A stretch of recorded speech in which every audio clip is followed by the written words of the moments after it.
To my YouTube channel HR educational hub মৰমৰ ছাত্ৰ ছাত্ৰীসকল আজি আমি তোমালোকৰ কাৰণে লৈ আহিছোঁ তোমালোকৰ সায়েন্সৰ লেসন 6 লাইভ প্ৰসেস এই চেপ্টাৰৰ আজি আমি ওয়ান শট ভিডিও ডিসকাশন কৰিম ইয়াতে 100% কভাৰ কৰা হৈছে মৰমৰ ছাত্ৰ ছাত্ৰীসকল আজি আমি যিখিনি ডিসকাশন কৰিম তোমালোকৰ যিকোনো পৰীক্ষাত তোমালোকে 100% কোৱেশ্চন ইয়াৰে পৰা পাবা মৰমৰ ছাত্ৰ ছাত্ৰীসকল আজি আমি যেনেকৈ আলোচনা কৰিম তোমালোকে অলপমান সময়লৈ বহা डेफिनेटली तुम्हालोके यार পৰা 100% তোমালোকে নলেজ একোয়াৰ্ড কৰিব পাৰিবা তোমালোকৰ যদি PDF ফাইল লাগে তোমালোকে PDF ফাইল পাই যাবা তোমালোকে ভিডিওটো হেকলৈকে চোৱা তো এই লাইভ প্ৰসেস যেটো চেপ্টাৰ এটো তোমালোকৰ যেটো ইউনিট টেষ্ট আছে হাফ ইয়াৰলি এক্সামিনেশন আছে প্ৰি বোৰ্ড এক্সামিনেশন আছে তাৰ পিছত যেটো তোমালোকৰ মেইন এক্সাম হ'ব সেই এক্সামতো তোমালোকে ইয়াৰ পৰা 100% কোৱেশ্চন কৰিব পাই ইয়াৰ বাহিৰে কোৱেশ্চন আহিবই নোৱাৰে আৰু তেনেকৈ তোমাৰ আজি আমি ভিডিওটোত আলোচনা কৰিম মৰমৰ ছাত্ৰ ছাত্ৰীসকল আৰম্ভ কৰিছো আজিৰ ভিডিওটো এতে চোৱা আমাৰ এটো 6 নম্বৰ চেপ্টাৰ হয় এটো তোমাৰ মেট্ৰিকত ইয়াৰ পৰা তোমাৰ 7 মাৰ্ক বা 8 মাৰ্ক কেনেকৈ ধৰণৰ মাৰ্ক আহে তো আমি আৰম্ভ কৰিছো আজিৰ ভিডিওটো প্ৰথমতে চোৱা আমাৰ জীৱন প্ৰক্ৰিয়া যেটো চেপ্টাৰ আছে চেপ্টাৰত আমাৰ যেটো বেসিক কনসেপচন আছে আমি তাৰে পৰা একেবাৰে আপাৰ লেভেললৈ আমি ডিসকাশন কৰিম এতে চোৱা জীবিত প্ৰাণীৰ আমি চিনাক্তকৰণ কেনেকৈ কৰিব পাৰো তাৰ মানে ধৰা কোনো এটা প্ৰাণী জীবিত আছে নে মৰি গৈছে এটো কিছুমান বাহ্যিক ক্ৰিয়াকলাপ আছে মানে যিবোৰ আমি বাহিৰৰ পৰা দেখা পাও হেউৰৰ সহায়ত ক'ব পাৰো আৰু কিছুমান আমাৰ অন্তৰ্নিহিত ৰাসায়নিক বিক্ৰিয়া বা জৈৱিক প্ৰক্ৰিয়া আছে হেউৰ চিনাক্তকৰণ কৰিও আমি ক'ব পাৰো যে কোনটো জীৱ জীবিত আছে বা কোনটো জীৱ মৰিছে তো তেনেকুৱা কিছুমান ক্যাৰেক্টাৰিস্টিক্স হৈছে চোৱা প্ৰাণীয়ে যদি শ্বাস নিশ্বাস লয় তেতিয়াহলে আমি কম যে প্ৰাণীটো জীয়াই আছে যদি প্ৰাণীৰ ভক্ষণ কাৰ্য আছে অৰ্থাৎ প্ৰাণীয়ে যদি খাদ্য গ্ৰহণ কৰে তেতিয়াহলে আমি ক'ব পাৰিম যে কি কৰি আছে জীৱটো জীয়াই আছে বা প্ৰাণীৰ যদি ৰেচন কাৰ্য হয় মানে অলাগতিয়াল বস্তু যদি হিহতে পৰিত্যাগ কৰে তেতিয়া আমি ক'ব পাৰিম জীৱটো কি আছে জীয়াই আছে আৰু যদি প্ৰাণীৰ পাচন ক্ৰিয়া সংগঠিত হয় এটা সব পাচন ক্ৰিয়া সংগঠিত নহলে ৰেচন ক্ৰিয়াটো সংগঠিত নহব তো দুটা তোমাৰ কি হয় ইম্পৰ্টেন্ট হয় তো ইয়াতে চোৱা এটা আমি কি ক'লে এটো শ্বাস প্ৰশ্বাস তাৰ মানে শ্বসন তাৰ পিছত তোমাৰ খাদ্য গ্ৰহণ প্ৰণালী ৰেচন কাৰ্য আৰু পাচন ক্ৰিয়া এই গুটেই কেইটা হৈছে তোমাৰ কি জীৱন প্ৰক্ৰিয়া যদি এইকেইটা সংগঠিত নহয় তেতিয়াহলে কোনো এটা জীৱৰ নিজৰ জীৱনৰ যাৱতীয় কাৰ্যবোৰ কেতিয়াও সম্পাদিত কৰিব নোৱাৰে বুজি পালানে ইয়াৰ পিছত চোৱা তো আমি প্ৰাণীসমূহক এনেকৈ আমি চিনাক্তকৰণ কৰিব পাৰো তো উদ্ভিদসমূহক আমি কেনেকৈ চিনাক্তকৰণ কৰিব পাৰিম চাবা উদ্ভিদসমূহৰ যদি পাতবোৰ সেউজীয়া হৈ থাকে তেতিয়াহলে আমি ক'ব পাৰিম যে উদ্ভিদ এটা কি আছে জীয়াই আছে কিউকি সাধাৰণতে উদ্ভিদৰ পাতবোৰ সেউজীয়া হয় সেউজীয়া হোৱা মানে কি বুজায় সেউজীয়া হোৱা মানে ইয়াতে তোমাৰ কি হয় ক্লোৰোফিলৰ উপস্থিতি বুজায় আৰু ক্লোৰোফিল যদি উপস্থিত থাকে তেতিয়াহলে হিহতে সালোকসংশ্লেষণ প্ৰক্ৰিয়াটো সংগঠিত কৰিব পাৰে ক্লোৰোফিল নাথাকিলে হিহতে সালোকসংশ্লেষণ প্ৰক্ৰিয়াটো সংগঠিত হ'ব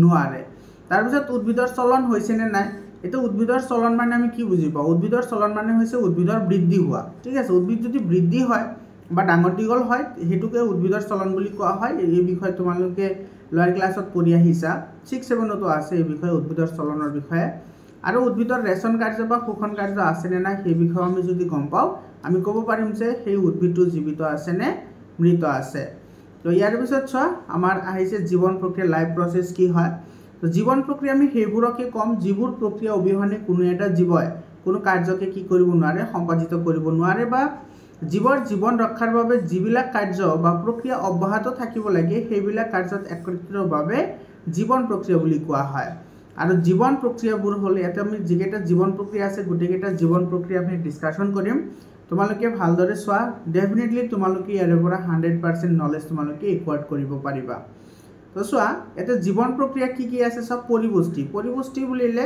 আমি কি বুজি পাও সব পৰিপুষ্টি এনেকুৱা এটা প্ৰক্ৰিয়া যেটো প্ৰক্ৰিয়াৰ সহায়ত জীৱৰ বৃদ্ধি বিকাশ আৰু বংশবৃদ্ধিৰ বাবে জীৱৰ দেহত খাদ্যৰ পৰা সকলো পুষ্টিদ্ৰব্য লীন হোৱা এটা প্ৰক্ৰিয়া এটা পুষ্টিদ্ৰব্য মানে এটা তোমালোকে এটা কথা লক্ষ্য কৰিবা আমি কেৱল খাদ্য গ্ৰহণ কৰিলেই নহব খাদ্যসমূহ আমাৰ দেহত লীন হ'ব লাগিব মানে সেই খাদ্যবস্তু থকা যিবোৰ পুষ্টিদ্ৰব্য আছে বা নিউট্ৰিয়েন্টছ আছে সেই পুষ্টিদ্ৰব্যসমূহ আমাৰ দেহে শোষণ কৰিব লাগিব যদি শোষণ নহয় তেতিয়াহলে আমি খাদ্য গ্ৰহণ কৰা আৰু নকৰাৰ কোনো মাজত ডিফাৰেন্স নাথাকিব বুজি পালানে ইয়াৰ পিছত চোৱা শ্বসন তো তোমালোকৰ এটো চেপ্টাৰত শ্বসনৰ বিষয়ে ধুনিয়াকৈ সেপাৰেটলি কোৱা আছে সেই বিষয়ে আমি ডিসকাশন কৰিম শ্বসন কি জীৱই বহি পৰিবেশৰ পৰা মানে বাহিৰৰ পৰা যেনেকৈ আমাৰ এনভাইৰনমেন্ট হ'ব পাৰে লাগতিয়াল অক্সিজেন আহৰণ কৰি আহাৰবোৰৰ পৰিৱৰ্তন ঘটাই কোষৰ ব্যৱহাৰৰ উপযোগী কৰি তোলাকে শ্বসন বুলি কোৱা হয়।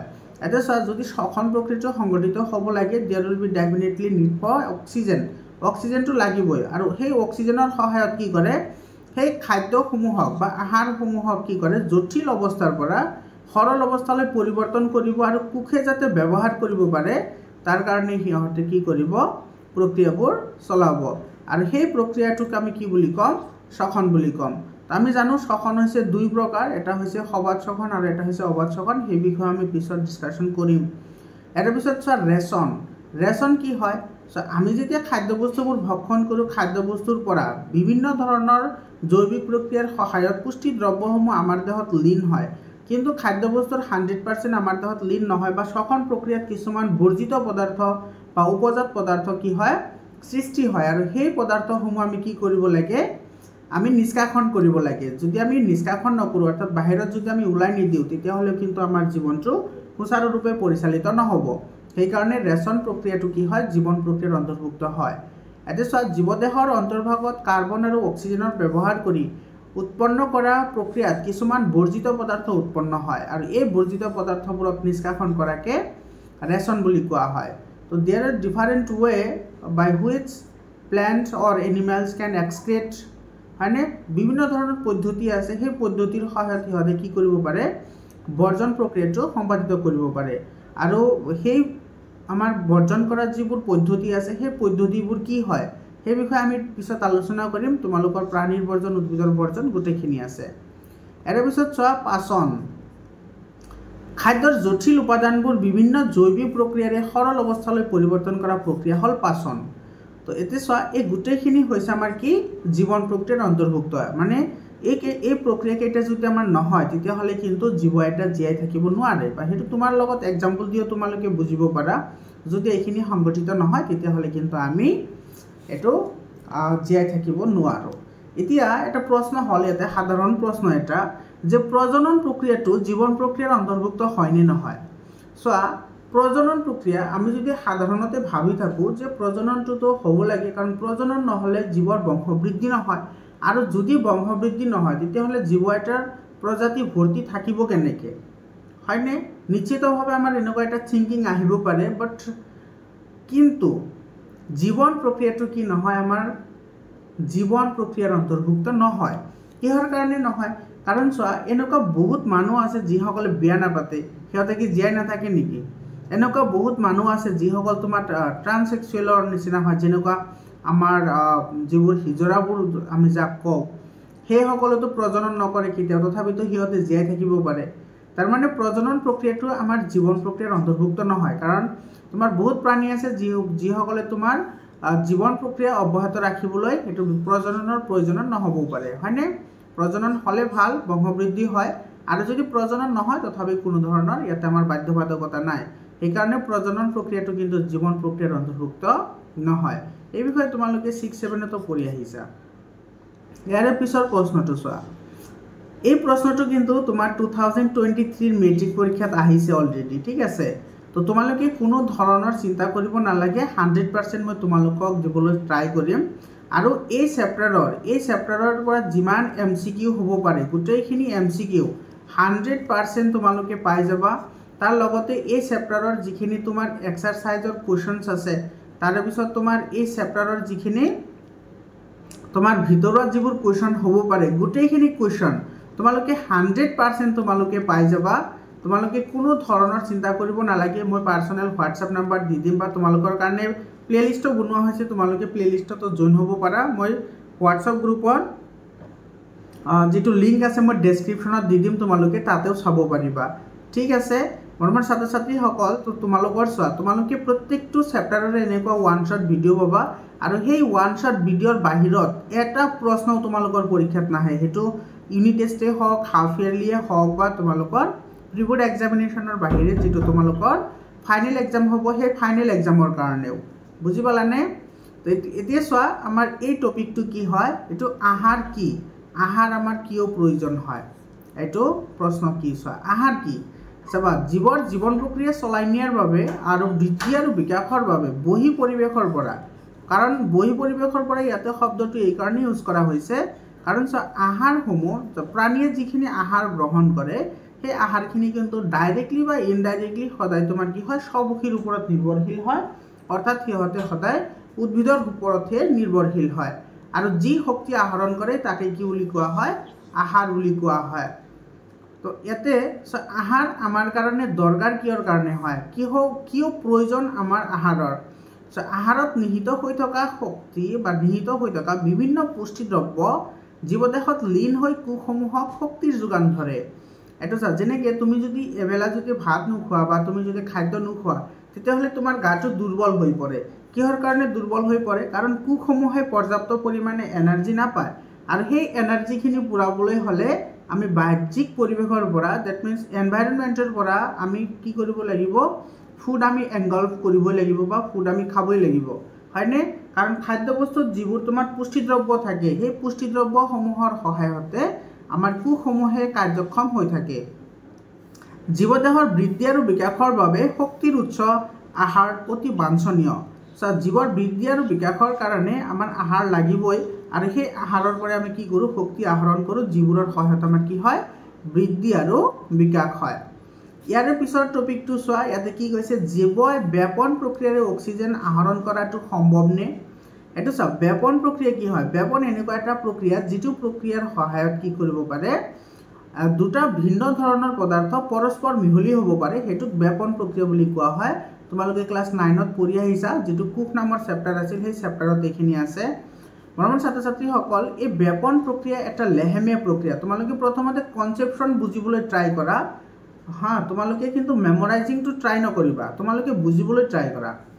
ব্যাপন প্ৰক্ৰিয়াটো এটা লেহেমীয়া প্ৰক্ৰিয়া আৰু জীৱসমূহ মেক্সিমাম জীৱ তোমাৰ কি হয় বহুকোষী হয়নে তো বহুকোষী যদি জীৱ হয় তেতিয়াহ'লে এটা বহুকোষী জীৱ মানে কি বহুত সংখ্যক কোষ থাকে আৰু বহুত সংখ্যক কোষে যেতিয়া তোমাৰ কাৰ্য কৰিব লাগে তেতিয়াহ'লে তোমাৰ কি হয় বেছি সংখ্যক শক্তিৰ প্ৰয়োজন হয় আৰু বেছি শক্তিৰ প্ৰয়োজন হ'লে আৰু সেই শক্তিটো আমি পুৰাম কেনেকৈ অক্সিজেনৰ সহায়ত বাহিৰৰ পৰা আমাৰ কি লাগিব অক্সিজেন লাগিব আৰু অক্সিজেনৰ উপস্থিতিতে কি হ'ব পাৰে সালোক সংশ্লেষণ প্ৰক্ৰিয়াটো সংঘটিত হ'ব পাৰে আৰু প্ৰাণীৰ ক্ষেত্ৰত শ্বসন ক্ৰিয়াটো কি কৰিব পাৰে সংঘটিত হ'ব পাৰে তোমাৰ সালোক সংশ্লেষণৰ কাৰণে কাৰ্বন ডাই অক্সাইড লাগে আৰু শ্বসন প্ৰক্ৰিয়াৰ বাবে অক্সিজেন লাগে তোমালোকে এই সেন্টেন্সটো অলপমান ঠিক কৰি ল'বা অক্সিজেনটো আমাৰ কাৰণে লাগে আৰু উদ্ভিদৰ কাৰণে কি লাগে কাৰ্বন ডাই অক্সাইড লাগে সালোক সংশ্লেষণৰ কাৰণে তো যিকোনো প্ৰকাৰে হ'লেও আমি কিন্তু ব্যাপন প্ৰক্ৰিয়াৰে যিমানখিনি আমি শক্তি আহৰণ কৰিব পাৰিম বা অক্সিজেন আহৰণ কৰিব পাৰিম সেই অক্সিজেনে আমাৰ যিখিনি পৰ্যাপ্ত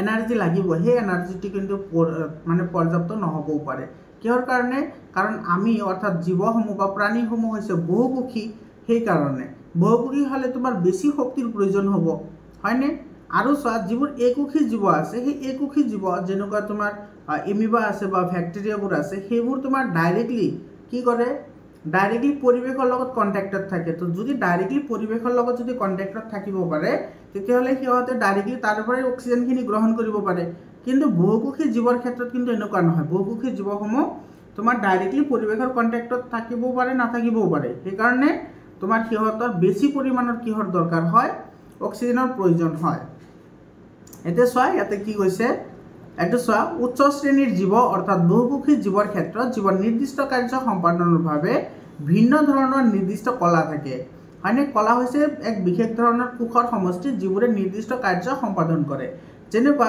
আমাৰ চকুৰ কাম হৈছে দেখা পোৱা তো আমাৰ চকুত দুই প্ৰকাৰৰ কি থাকে কোষ থাকে হয়নে তোমালোকে এইটো পঢ়ি আহিছা ক্লাছ 8ত পঢ়িছা মনত পেলোৱা আমাৰ চকুত দুই প্ৰকাৰৰ কোষ থাকে কেই প্ৰকাৰৰ দুই প্ৰকাৰৰ কোষ থাকে এটা হৈছে তোমাৰ দণ্ডকোষ আৰু এটা হৈছে কি শংকু কোষ এটা দণ্ডকোষ আৰু এটা হৈছে কি শংকু কোষ থাকে এই দণ্ডকোষৰ কাম হৈছে কি দণ্ডকোষে তোমাৰ কি কৰে পোহৰৰ প্ৰতি অনুভূতি জনায় দণ্ডকোষৰ কাম হৈছে পোহৰৰ প্ৰতি অনুভূতি জনোৱা এতিয়া চোৱা এই দণ্ডকোষ যদি নাথাকে তেতিয়াহ'লে কোনো বস্তুৰ ওপৰত পোহৰ পৰিলে বা আমি কোনো বস্তু চাব লাগিলে সেইটো আমি চাব নোৱাৰোঁ আৰু এই শংকু কোষে কি কৰিব সেই বস্তুটোৰ তোমাৰ প্ৰতিবিম্ব বা মগজুৰ লগত সম্পৰ্ক স্থাপন কৰাৰ কি কৰিব সহায় কৰিব তো আমাৰ দুয়োটা দৰকাৰী হয় তো এতিয়া সেই এনেকুৱা ধৰণৰ বিভিন্ন ধৰণৰ কলা থাকে যেনেকুৱা আমাৰ জিভাত যিবোৰ কলা আছে সেই কলাবোৰে স্বাদ গ্ৰহণ কৰে নাকত যিবোৰ কলা আছে সেই কলাবোৰে আমাৰ কি কৰে গ্ৰাণবোৰ শুঙাৰ কাৰণে বা আমাৰ স্মেলবোৰ লোৱাৰ কাৰণে কি কৰা হয় ইউজ কৰা হয় তো তোমাৰ ডিফাৰেণ্ট টাইপ অফ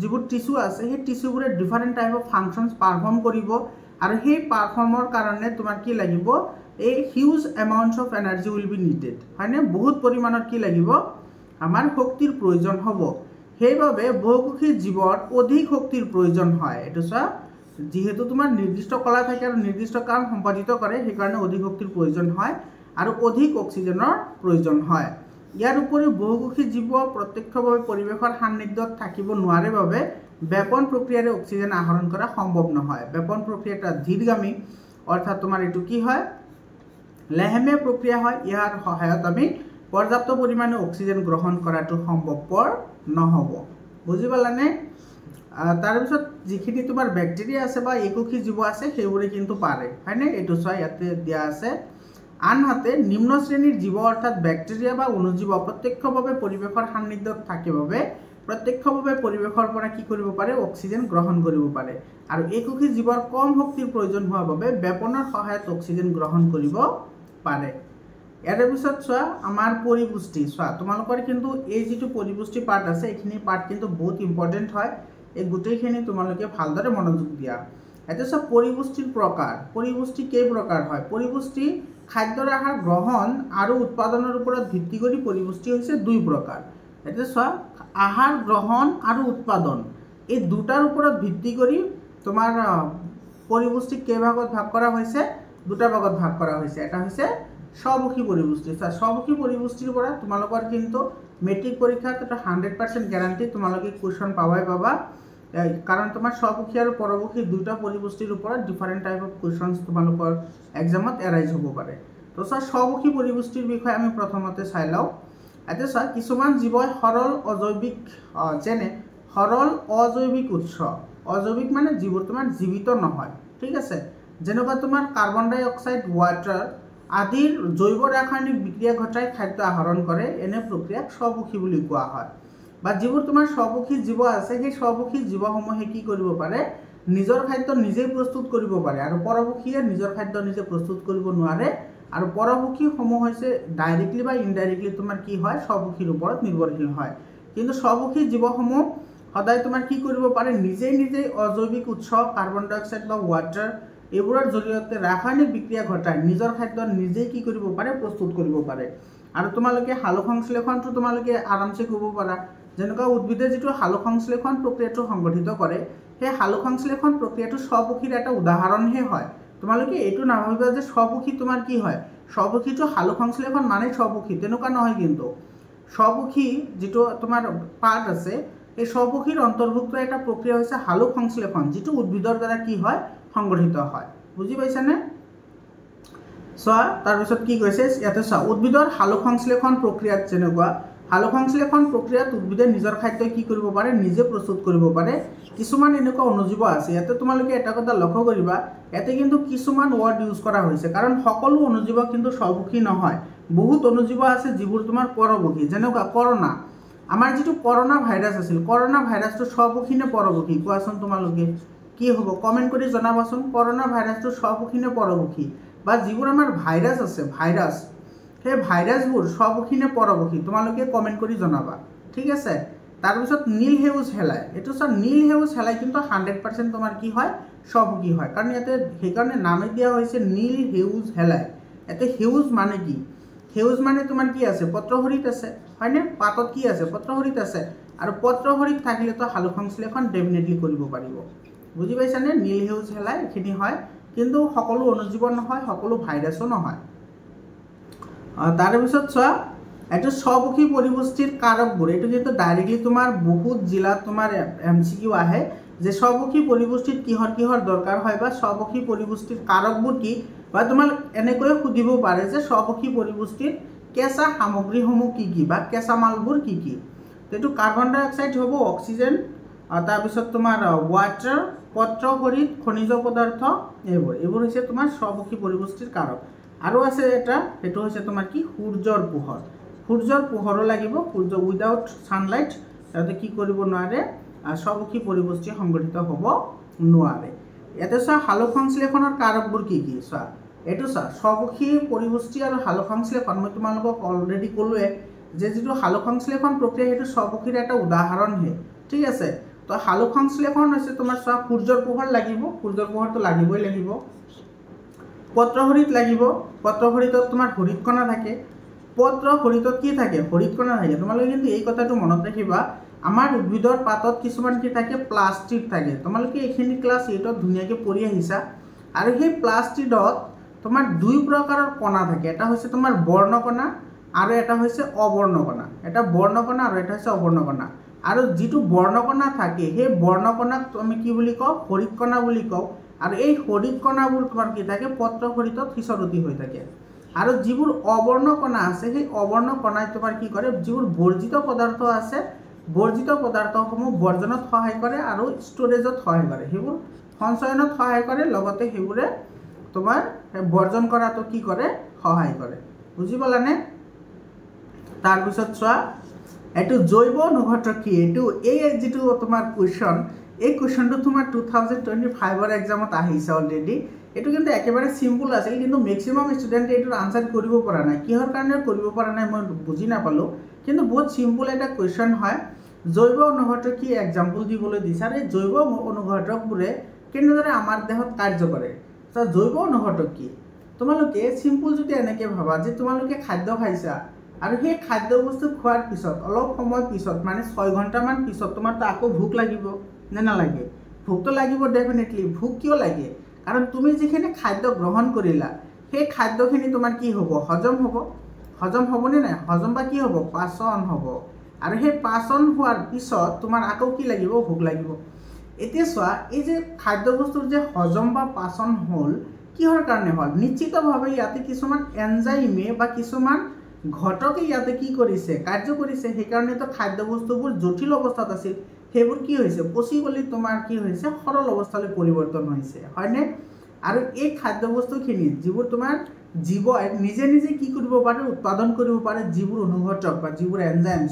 সেইবোৰকে কি বুলি কোৱা হয় জৈৱ অনুঘটক বুলি কোৱা হয় একেবাৰে সিম্পল হয় যেনেকুৱা হাইড্ৰক্লৰিক এচিড এটা কি হয় জৈৱ অনুঘটক হয় কাৰণ হাইড্ৰক্লৰিক এচিডে আমাৰ পাকস্থলীত কি নিহৰণ হয় খাদ্য বস্তুখিনি পাচনত সহায় কৰে পেপচিনৰ কাৰ্যটোক তীব্ৰ কৰে আমাৰ মুখত যিটো লালটি ওলায় সেই লালটিও এটা জৈৱ অনুঘটক হয় কিহৰ কাৰণে লালটি মানে চিনি পাইছানে লালটি মানে আমাৰ থু আমাৰ মুখত যে থু ওলায় সেই থুটো কিন্তু বেয়া নহয় থু নহ'লে মানুহ কিন্তু তোমাৰ যিটো পাচন ক্ৰিয়া আছে সেই পাচন ক্ৰিয়াটো কিন্তু অৰ্ধ হৈ থাকিব মানে ক'বলৈ গ'লে তোমাৰ খাদ্য ভক্ষণ কৰাটো বহুতে জটিল হৈ যাব হয় কাৰণ তোমাৰ যিটো লালটি এমাইলেজ আছে সেইটো এটা জৈৱ অনুঘটক হয় তো তোমাৰ এইটো তুমি ডেফিনেশ্যন লিখিবা কেনেকৈ এইটো ডেফিনেশ্যন একেবাৰেই সিম্পল হয় এইটো লিখিবা এনেধৰণে চোৱা জীৱই বহি পৰিৱেশৰ পৰা গ্ৰহণ কৰা খাদ্য বস্তুবোৰক জটিল অৱস্থাৰ পৰা সৰল অৱস্থালৈ বিযোজিত কৰাৰ বাবে যিবোৰ অনুঘটক ব্যৱহাৰ কৰে বা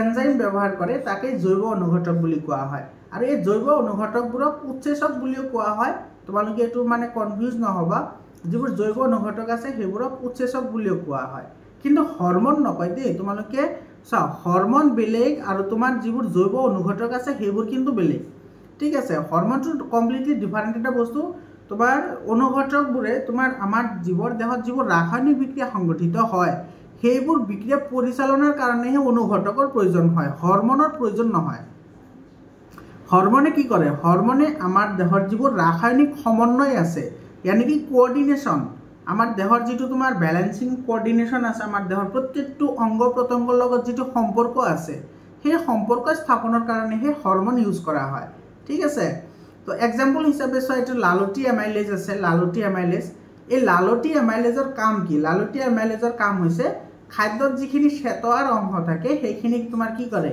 সৰল চেনিলৈ ৰূপান্তৰ কৰে এটো কিন্তু বহুত ইম্পৰ্টেন্ট এটা টপিক হয় এই টপিকৰ ওপৰত কিন্তু বহু ধৰণৰ কোৱেশ্চন হয় ঠিক আছে তো লালটি এমাইলেজ আমাৰ এটা এনজাইম হয় যিয়ে তোমাৰ কি কৰে খাদ্যত শ্বেতৱাৰ অংশ ভাঙি সৰল চেনিলৈ কি কৰে বিযোজিত কৰে মৰমৰ ছাত্ৰ ছাত্ৰীসকল তোমালোকে তোমালোকৰ ঘৰত যদি চাউল আছে তোমালোকে এমুঠি চাউল খাই চাবাচোন চাউল খাই তুমি যদি প্ৰাথমিক অৱস্থাত যদি চুবোৱা তেতিয়াহ'লে কিন্তু মিঠা নালাগে কিন্তু অলপ সময় চুবোৱাৰ পিছত তাৰ মানে যেতিয়া চাউলখিনি গুৰি হোৱা সম্পূৰ্ণ হ'ব তেতিয়া কিন্তু চাউলটো মিঠা লগা আৰম্ভ হয় কিহৰ কাৰণে জানানে কাৰণ আমাৰ যিখিনি চাউল আছে চাউলত কি থাকে শ্বেতসাৰ থাকে চাউলত কি থাকে শ্বেতসাৰ থাকে আৰু এই শ্বেতসাৰৰ নামটো কি কাৰ্বহাইড্ৰেট চাউলত থকা শ্বেতসাৰ বিধৰ নাম হৈছে কি কাৰ্বহাইড্ৰেট আৰু এই কাৰ্বহাইড্ৰেটত যেতিয়া তোমাৰ লালতি এমাইলেজ অৰ্থাৎ থু মিহলি হয় থুখিনি মিহলি হয় অৰ্থাৎ চেলাইভা যেতিয়া মিহলি হ'ব তেতিয়া তোমাৰ কি কৰিব সেই শ্বেতসাৰক কি কৰিব চেনিলৈ ৰূপান্তৰ কৰিব আৰু সেইকাৰণে আমাৰ খাদ্যবস্তু কি লাগিব মিঠা লাগিব ঠিক এনেকুৱা এটা প্ৰক্ৰিয়া তোমাৰ ব্ৰেডৰ ক্ষেত্ৰতো হয় যিবোৰ স্লাইচ বা ব্ৰেড পোৱা যায় বজাৰত সেইবোৰ তুমি প্ৰাথমিক অৱস্থাত মিঠা নালাগে চুবোৱাৰ অলপ সময় পিছতে মিঠা লাগে যেতিয়া আমাৰ কি হয় এই লালতি এমাইলেজখিনি খাদ্যবস্তুৰ লগত কমপ্লিটলি মিক্স আপ হয় বা সিহঁতে যেতিয়া শ্বেতসাৰ অংশ ভাঙি চেনিলৈ ৰূপান্তৰিত কৰে ঠিক আছে ইয়াৰ পিছত চোৱা এতিয়া কৈছে তোমাৰ উদ্ভিদ আৰু প্ৰাণীজাত খাদ্যৰ সঞ্চয় এইটো কিন্তু বহুত ইম্পৰ্টেণ্ট হয় ইয়াৰ পৰাও তোমাৰ ডিফাৰেণ্ট টাইপ অফ কুৱেশ্যনছ হয় উদ্ভিদে যিখিনি সালোকসংশ্লেষণ প্ৰক্ৰিয়াত খাদ্য উৎপাদন কৰে সেই উৎপাদিত খাদ্যসমূহ উদ্ভিদে জমা কৰিব ক'ত আমাৰ যদি ধৰা আমাৰ যদি আমি টকা ইনকাম কৰোঁ সেইখিনি টকা ডেফিনেটলি আমি বেংকত জমা কৰোঁ তো উদ্ভিদৰতো টকা পইচা নালাগে উদ্ভিদে তোমাৰ যিখিনি খাদ্যবস্তু সঞ্চয় কৰে সেই খাদ্যবস্তুখিনি উদ্ভিদে ৰাখিব ক'ত উদ্ভিদে ৰাখে ৰস ধানি তোমালোকে এইটো পঢ়ি আহিছা ক্লাছ 9ত যিটো উদ্ভিদ কোষ আৰু প্ৰাণী কোষ আছে তাতে তোমালোকৰ ইয়াতে 100% ধুনীয়াকৈ বুজোৱা আছে তো তোমাৰ সেই ৰস ধানি তোমাৰ কি কৰে উদ্ভিদে খাদ্যবস্তুখিনি কি কৰে সঞ্চয় কৰে এতিয়া কথা হ'ল যে উদ্ভিদে খাদ্যবস্তুখিনি কি হিচাপে সঞ্চয় কৰে শ্বেতসাৰ হিচাপে উদ্ভিদে শ্বেতসাৰ হিচাপে ৰস ধানিত কি কৰে খাদ্যবস্তুখিনি সঞ্চয় কৰে মনত ৰাখিবা যে বহুত ইম্পৰ্টেণ্ট হয় দুইটা কুৱেশ্যনে তোমালোকৰ ইয়াৰ পৰা সুধিব পাৰে তো উদ্ভিদৰ খাদ্যখিনি ব্যৱহাৰ নোহোৱা খাদ্যখিনি বা কাৰ্বহাইড্ৰেটখিনি ক'ত আৰু কি হিচাপে সঞ্চিত হৈ থাকে তো ৰসদানিত সঞ্চয় হয় আৰু কি হিচাপে শ্বেতসাৰ হিচাপে এইটো উদ্ভিদৰ ক্ষেত্ৰত এইটো প্ৰাণীৰ ক্ষেত্ৰত কি হ'ব এইটো আনহাতে প্ৰাণীৰ অতিৰিক্ত খাদ্যদ্ৰব্য এইটো গ্লাইকোজেন হিচাপে কি কৰে সঞ্চয় কৰে আৰু এই গ্লাইকোজেন সঞ্চয় কৰিব ক'ত তোমালোকে সকলোৱে জানা তোমাৰ এইটো পাৱাৰ হাউচ বুলি কোৱা হয় পাৱাৰ হাউচ অফ সেল কাক কোৱা হয় এইটো মাইটোকন্ড্ৰিয়া হয়নে মাইটোকন্ড্ৰিয়া কি বুলি কোৱা হয় পাৱাৰ হাউচ অফ সেল অৰ্থাৎ শক্তিৰ ভঁৰাল বুলি কোৱা হয় তো এই মাইটোকন্ড্ৰিয়াতে তোমাৰ কি কৰে শক্তিখিনি বা তোমাৰ খাদ্যখিনি কি কৰে সিহঁতে জমা কৰে ঠিক আছে আৰু তোমাৰ কিছু পৰিমাণে কোষ প্ৰদৰ্শক কি কৰিব পাৰে জমা কৰিব পাৰে সেইটো তোমাৰ নিৰ্ভৰ কৰে কাৰ্যৰ ওপৰত ইয়াৰ পিছত চোৱা সালোকসংশ্লেষণ প্ৰক্ৰিয়াটো কি হয় আৰু তোমাৰ এই সালোকসংশ্লেষণৰ ৰাসায়নিক সমীকৰণটো কি তোমালোকে কিন্তু এই পয়েন্ট তিনিটা কিন্তু বহুত ইম্পৰ্টেণ্ট হয় তোমালোকে কিন্তু এই পয়েন্ট তিনিটা মনত ৰাখিব লাগিব সালোকসংশ্লেষণ প্ৰক্ৰিয়াটো তিনিটা প্ৰক্ৰিয়াৰ মাজেৰে সংগঠিত হয় তিনিটা পয়েন্টৰ মাজেৰে সালোকসংশ্লেষণ প্ৰক্ৰিয়াটো সংগঠিত হয় তাৰ প্ৰথমটো কি প্ৰথমটো হৈছে তোমাৰ সূৰ্যৰ পোহৰক পত্ৰহৰিতৰ দ্বাৰা কি কৰিব লাগিব শোষণ কৰিব লাগিব আৰু সূৰ্যৰ পোহৰটো শোষণ কৰে পত্ৰহৰিতৰ দ্বাৰা ইয়াতে পত্ৰহৰিতত যিখিনি হৰিতকণা থাকে সেই হৰিতকণাই সেই তোমাৰ কি কৰে সূৰ্যৰ পোহৰ শোষণ কৰিব তাৰে পিছত তোমাৰ কি কৰিব হিপাৰ দ্বাৰা গ্ৰহণ কৰা যিখিনি পানী আছে সেই পানীখিনিক তোমাৰ কি কৰিব এইটো চোৱা পানীক তোমাৰ হাইড্ৰজেন আৰু অক্সিজেনলৈ বিযোজন কৰে আৰু এই অক্সিজেনটোৱে আমি পাওঁ এই অক্সিজেনটোৱে আমি গ্ৰহণ কৰোঁ এই অক্সিজেন এটা তোমাৰ চোৱা এটা তোমালোকক ডাইৰেক্টলি এনেকৈ কুৱেশ্যন আহিছে তোমাৰ লাষ্ট ইয়াৰ বহুত প্ৰিবোৰ্ড এক্সামিনেশ্যনত বা হাফ ইয়াৰলি কুৱেশ্যনতো এনেকুৱা কুৱেশ্যন আহিছে যে উদ্ভিদৰ সালোকসংশ্লেষণ প্ৰক্ৰিয়াত উৎপন্ন হোৱা অক্সিজেন কোনটো অংশৰ পৰা পাওঁ তো বা কোনটো তোমাৰ অজৈৱিক উৎসৰ পৰা পোৱা যায় সেইটো হৈছে কি পানী ঠিক আছে এইটো পানীৰ পৰা পাওঁ আমি পানীৰ পৰা সেই পানীত যিখিনি হাইড্ৰজেন থাকে আৰু অক্সিজেন থাকে সেইখিনিক ছেপাৰেট কৰে আৰু ছেপাৰেট কৰে কেনেকৈ পোহৰ শক্তিক ৰাসায়নিক শক্তিলৈ ৰূপান্তৰ কৰি এইটো আৰু থাৰ্ড নাম্বাৰটো কি কাৰ্বন ডাই অক্সাইডক কি কৰিব বিজাৰণ ঘটাব বিজাৰণ ঘটাই তোমাৰ কি কৰিব কাৰ্বহাইড্ৰেট অৰ্থাৎ এইটো গ্লুকোজ C6H12O6 এইটো আমাৰ ঘৰত যে আমি চেনি ইউজ কৰোঁ সেইটোৰো এইটো কেমিকেল ফৰ্মুলা হয় বা আমি সাধাৰণ ভাষাত চেনি বুলি কওঁ আৰু এইটো বিজ্ঞানৰ ভাষাত কাৰ্বহাইড্ৰেট বুলি কোৱা যায় তো তোমাৰ এই কাৰ্বন ডাই অক্সাইডৰ বিজাৰণ ঘটাব বিজাৰণ ঘটাই তোমাৰ কি কৰিব এইটো গ্লুকোজ উৎপন্ন কৰিব তো এই তিনিটা প্ৰক্ৰিয়াৰ মাজেৰে কি হয় সালোকসংশ্লেষণ প্ৰক্ৰিয়াটো সংগঠিত হয় তাৰে পিছত চাবা এইটো ৰাসায়নিক সমীকৰণ চোৱা এই ৰাসায়নিক সমীকৰণৰ পৰা কি কি কুৱেশ্যন হয় সন্তুলনৰ কুৱেশ্যন আহে তো সন্তুলনৰ কুৱেশ্যনটো তোমালোকে চেপ্টাৰ 1তহে পাবা কিন্তু এই কুৱেশ্যনটো যেহেতু ৰিলেটেবল হয় তাৰ লগত কিন্তু এই কুৱেশ্যনটো তাতেও আহে আৰু আহে তোমাৰ ফিল ইন দ্য ব্লেংকছ ক'ত আহে জানা ইয়াতে আহে ইয়াতে ফিল ইন দ্য ব্লেংকছ দি দিয়ে এইটো ধৰা এক্স দি দিলে ওপৰতো আৰু তলতো দি দিব কি ৱাই তুমি এক্স আৰু ৱাই কি কৰিব লাগে ডিটেকশ্যন কৰিব লাগে তো এক্সটো তোমাৰ কি হ'ব পত্ৰসৰিত আৰু তোমাৰ এইটো হ'ব সূৰ্যৰ পোহৰ মানে সূৰ্যৰ পোহৰ আৰু পত্ৰসৰিত নহ'লে উদ্ভিদে সালোক সংশ্লেষণ প্ৰক্ৰিয়াটো সংগঠিত কৰিব নোৱাৰে এতিয়া চোৱা কাৰ্বন ডাই অক্সাইডৰ লগত পানী আৰু এইটো পত্ৰসৰিত আৰু সূৰ্যৰ পোহৰৰ উপস্থিতিত এইটো গ্লুকোজ অক্সিজেন আৰু কি কৰে ৱাটাৰ ফৰ্মেশ্যন কৰে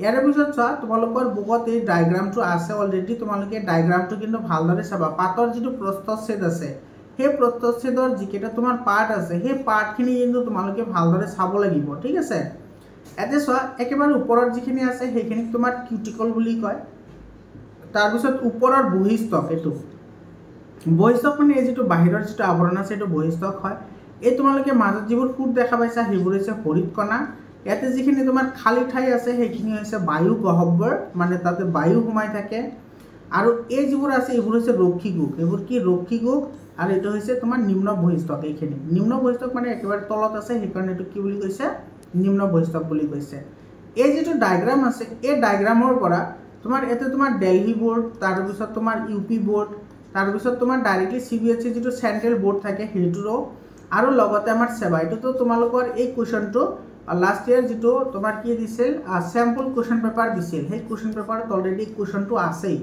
যোৱা বছৰ আছিল কিন্তু এই বছৰ কিন্তু দিয়া নাই তোমালোকক স্যাম্পল কুৱেশ্যন পেপাৰ এতিয়ালৈকে তো দিলে তোমালোকে সেইবোৰৰ সলিউশনটো 100% পাই যাবা তো এই স্যাম্পল কুৱেশ্যন পেপাৰত আহিছে তো তোমালোকৰ এইটো হাফ ইয়াৰলি তাৰপিছত ইউনিট টেষ্ট আৰু প্ৰি বোৰ্ড এক্সামিনেশ্যনৰ লগতে মেট্ৰিক পৰীক্ষাটো অহাৰ কিন্তু এইটো বহুত চান্স আছে ঠিক আছে যেহেতু লাষ্ট ইয়াৰৰ কুৱেশ্যন হয় তো ইয়াতে সেই কুৱেশ্যনটো হয় কি জানা সেই কুৱেশ্যনটো তোমাক কেনেকৈ সোধে ধৰি লোৱা তোমাৰ এইখিনি পাৰ্ট মই তোমালোকক ডাইৰেক্টলি দেখুৱাই দিওঁ এইটো চোৱা তোমালোকক কেনেকৈ দিব এইটো হৈছে তোমাৰ কে এইটো হৈছে তোমাৰ এল এইখিনি দিব এম আৰু এইখিনি দিব কি এন ঠিক আছে এতিয়া তুমি ক'ব লাগে যে সালোক সংশ্লেষণ প্ৰক্ৰিয়াটো কোনটো পৰ্চনত আটাইতকৈ বেছি সংগঠিত হ'ব কোনটো পৰ্চনত সালোক সংশ্লেষণ প্ৰক্ৰিয়াটো আটাইতকৈ বেছি পৰিমাণে সংগঠিত হ'ব তোমালোকে চোৱা সালোক সংশ্লেষণ প্ৰক্ৰিয়াটো সংগঠিত হ'বলৈ হ'লে তোমাৰ কি লাগে হৰিত কণা লাগে আৰু তোমাৰ বায়ু গহ্বৰ অৰ্থাৎ তোমাৰ বায়ু চলাচলৰ কাৰণে ইয়াতে কি লাগিব এটা খালী ঠাই লাগিব হয়নে মানে তোমাৰ এইটো ৰক্ষীগোক লাগিব তো সেইখিনি পাৰ্ট তোমাৰ আছে ক'ত চোৱা এইটো এলত আছে আৰু ক'ত আছে এমত আছে গতিকে ইয়াতে কি হ'ব এল আৰু এম এই দুটাত কি হ'ব অধিক পৰিমাণে সালোক সংশ্লেষণ প্ৰক্ৰিয়াটো সংগঠিত হ'ব বুজি পালানে ইয়াৰ পিছত চোৱা পাতৰ শ্বেতসাৰৰ উপস্থিতি পৰীক্ষা এই কুৱেশ্যনটো কিন্তু কামৰূপ মেট্ৰ' জিলাত অলৰেডি এই কুৱেশ্যনটো আহিছে যিটো পাতত আমাৰ শ্বেতসাৰ থাকে সেইটোৰ যিটো শুদ্ধ ক্ৰম সেই শুদ্ধ ক্ৰমটো কিন্তু তোমালোকে জানিব লাগিব আৰু সেই শুদ্ধ ক্ৰমটো কি চোৱা বাৰেবৰণীয়া পাত বিশিষ্ট উদ্ভিদ এটা প্ৰথমতে সৰ্বপ্ৰথম কাম হৈছে এইটো 3 দিনৰ কাৰণে আন্ধাৰত ৰখা হয় ঠিক আছে তাৰে পিছত সেই আন্ধাৰ কোঠাৰ পৰা বাহিৰত ওলাই আনি কি কৰা হয় সেইটো গছজোপা 6 ঘণ্টাৰ বাবে সূৰ্যৰ পোহৰত ৰখা হয় 6 ঘণ্টা সূৰ্যৰ পোহৰত ৰখাৰ পিছত তাৰ পৰা পাত এটা ছিঙি আনা হ'ব আনি তোমাৰ কি কৰিব সেইটো তোমাৰ উতলা পানীত ডুবাই ৰখা হয় উতলা পানীত ডুবোৱাৰ পিছত তাৰে পৰা পাতখিনি আনি কি কৰা হয় এলকহলত দিয়া হয় এইটো চব তোমালোকে সিৰিয়ালি মনত ৰাখিব লাগিব ঠিক আছে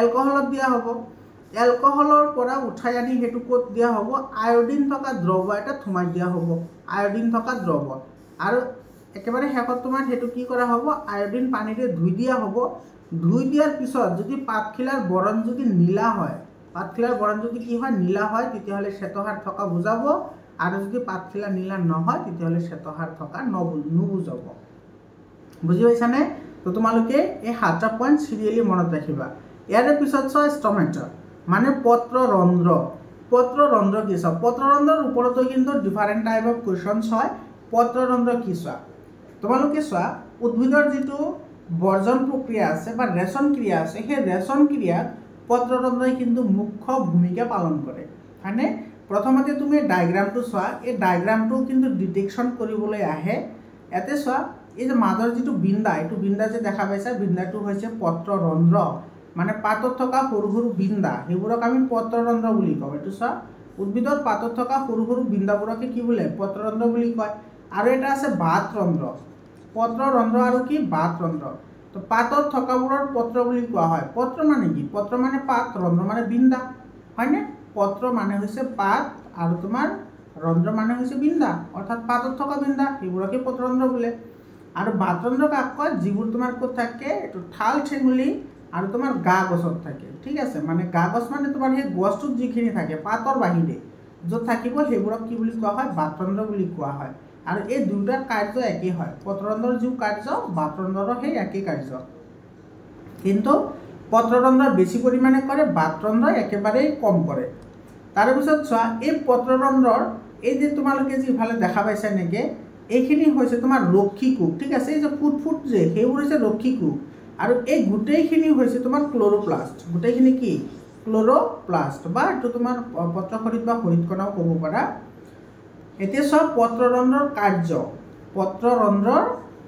পত্ৰৰন্ধ্ৰই কি কাম কৰে পত্ৰৰন্ধ্ৰ গেছৰ বিনিময়ত সহায় কৰে গেছৰ বিনিময় মানে কি তোমাৰ সালোকসংশ্লেষণৰ কাৰণে কি লাগে সালোকসংশ্লেষণৰ কাৰণে কাৰ্বন ডাই অক্সাইড শোষণ কৰিব আৰু সালোকসংশ্লেষণ প্ৰক্ৰিয়াত উৎপন্ন হোৱা অক্সিজেনখিনি কি কৰিব বৰ্জন কৰিব অৰ্থাৎ গেছৰ বিনিময় মানে কি এজনে দিয়া আৰু আনজনে নিয়া অৰ্থাৎ বায়ুমণ্ডলৰ পৰা কাৰ্বন ডাই অক্সাইড গ্ৰহণ আৰু সালোকসংশ্লেষণ প্ৰক্ৰিয়াত উৎপাদিত অক্সিজেন কি কৰিব বৰ্জন কৰিব যিটো আমি আমাৰ ই হিচাপে গ্ৰহণ কৰোঁ 2 নম্বৰ কাৰ্য কি উদ্ভিদৰ দেহত যিখিনি অতিৰিক্ত পানী থাকে সেই পানীখিনি বাষ্পীভূত হোৱাত কি কৰে সহায় কৰে উদ্ভিদৰ অতিৰিক্ত পানীখিনি বাষ্পীভূত হোৱাত সহায় কৰে যাক আমি বাষ্প মোচন বুলিও ক'ব পাৰোঁ বা তোমাৰ পত্ৰ মোচন প্ৰক্ৰিয়া বুলিও ক'ব পাৰোঁ পত্ৰ মোচন প্ৰক্ৰিয়াও আমি সেইটোক কওঁ ৰক্ষীকোষ কি চোৱা ৰক্ষীকোষ এইটো কিন্তু ইম্পৰ্টেণ্ট হয় আৰু তোমাৰ এইটো 2023 আৰু 24ৰ যিটো এক্সাম হৈছে pre board examination half yearly examination আৰু মেট্ৰিক পৰীক্ষা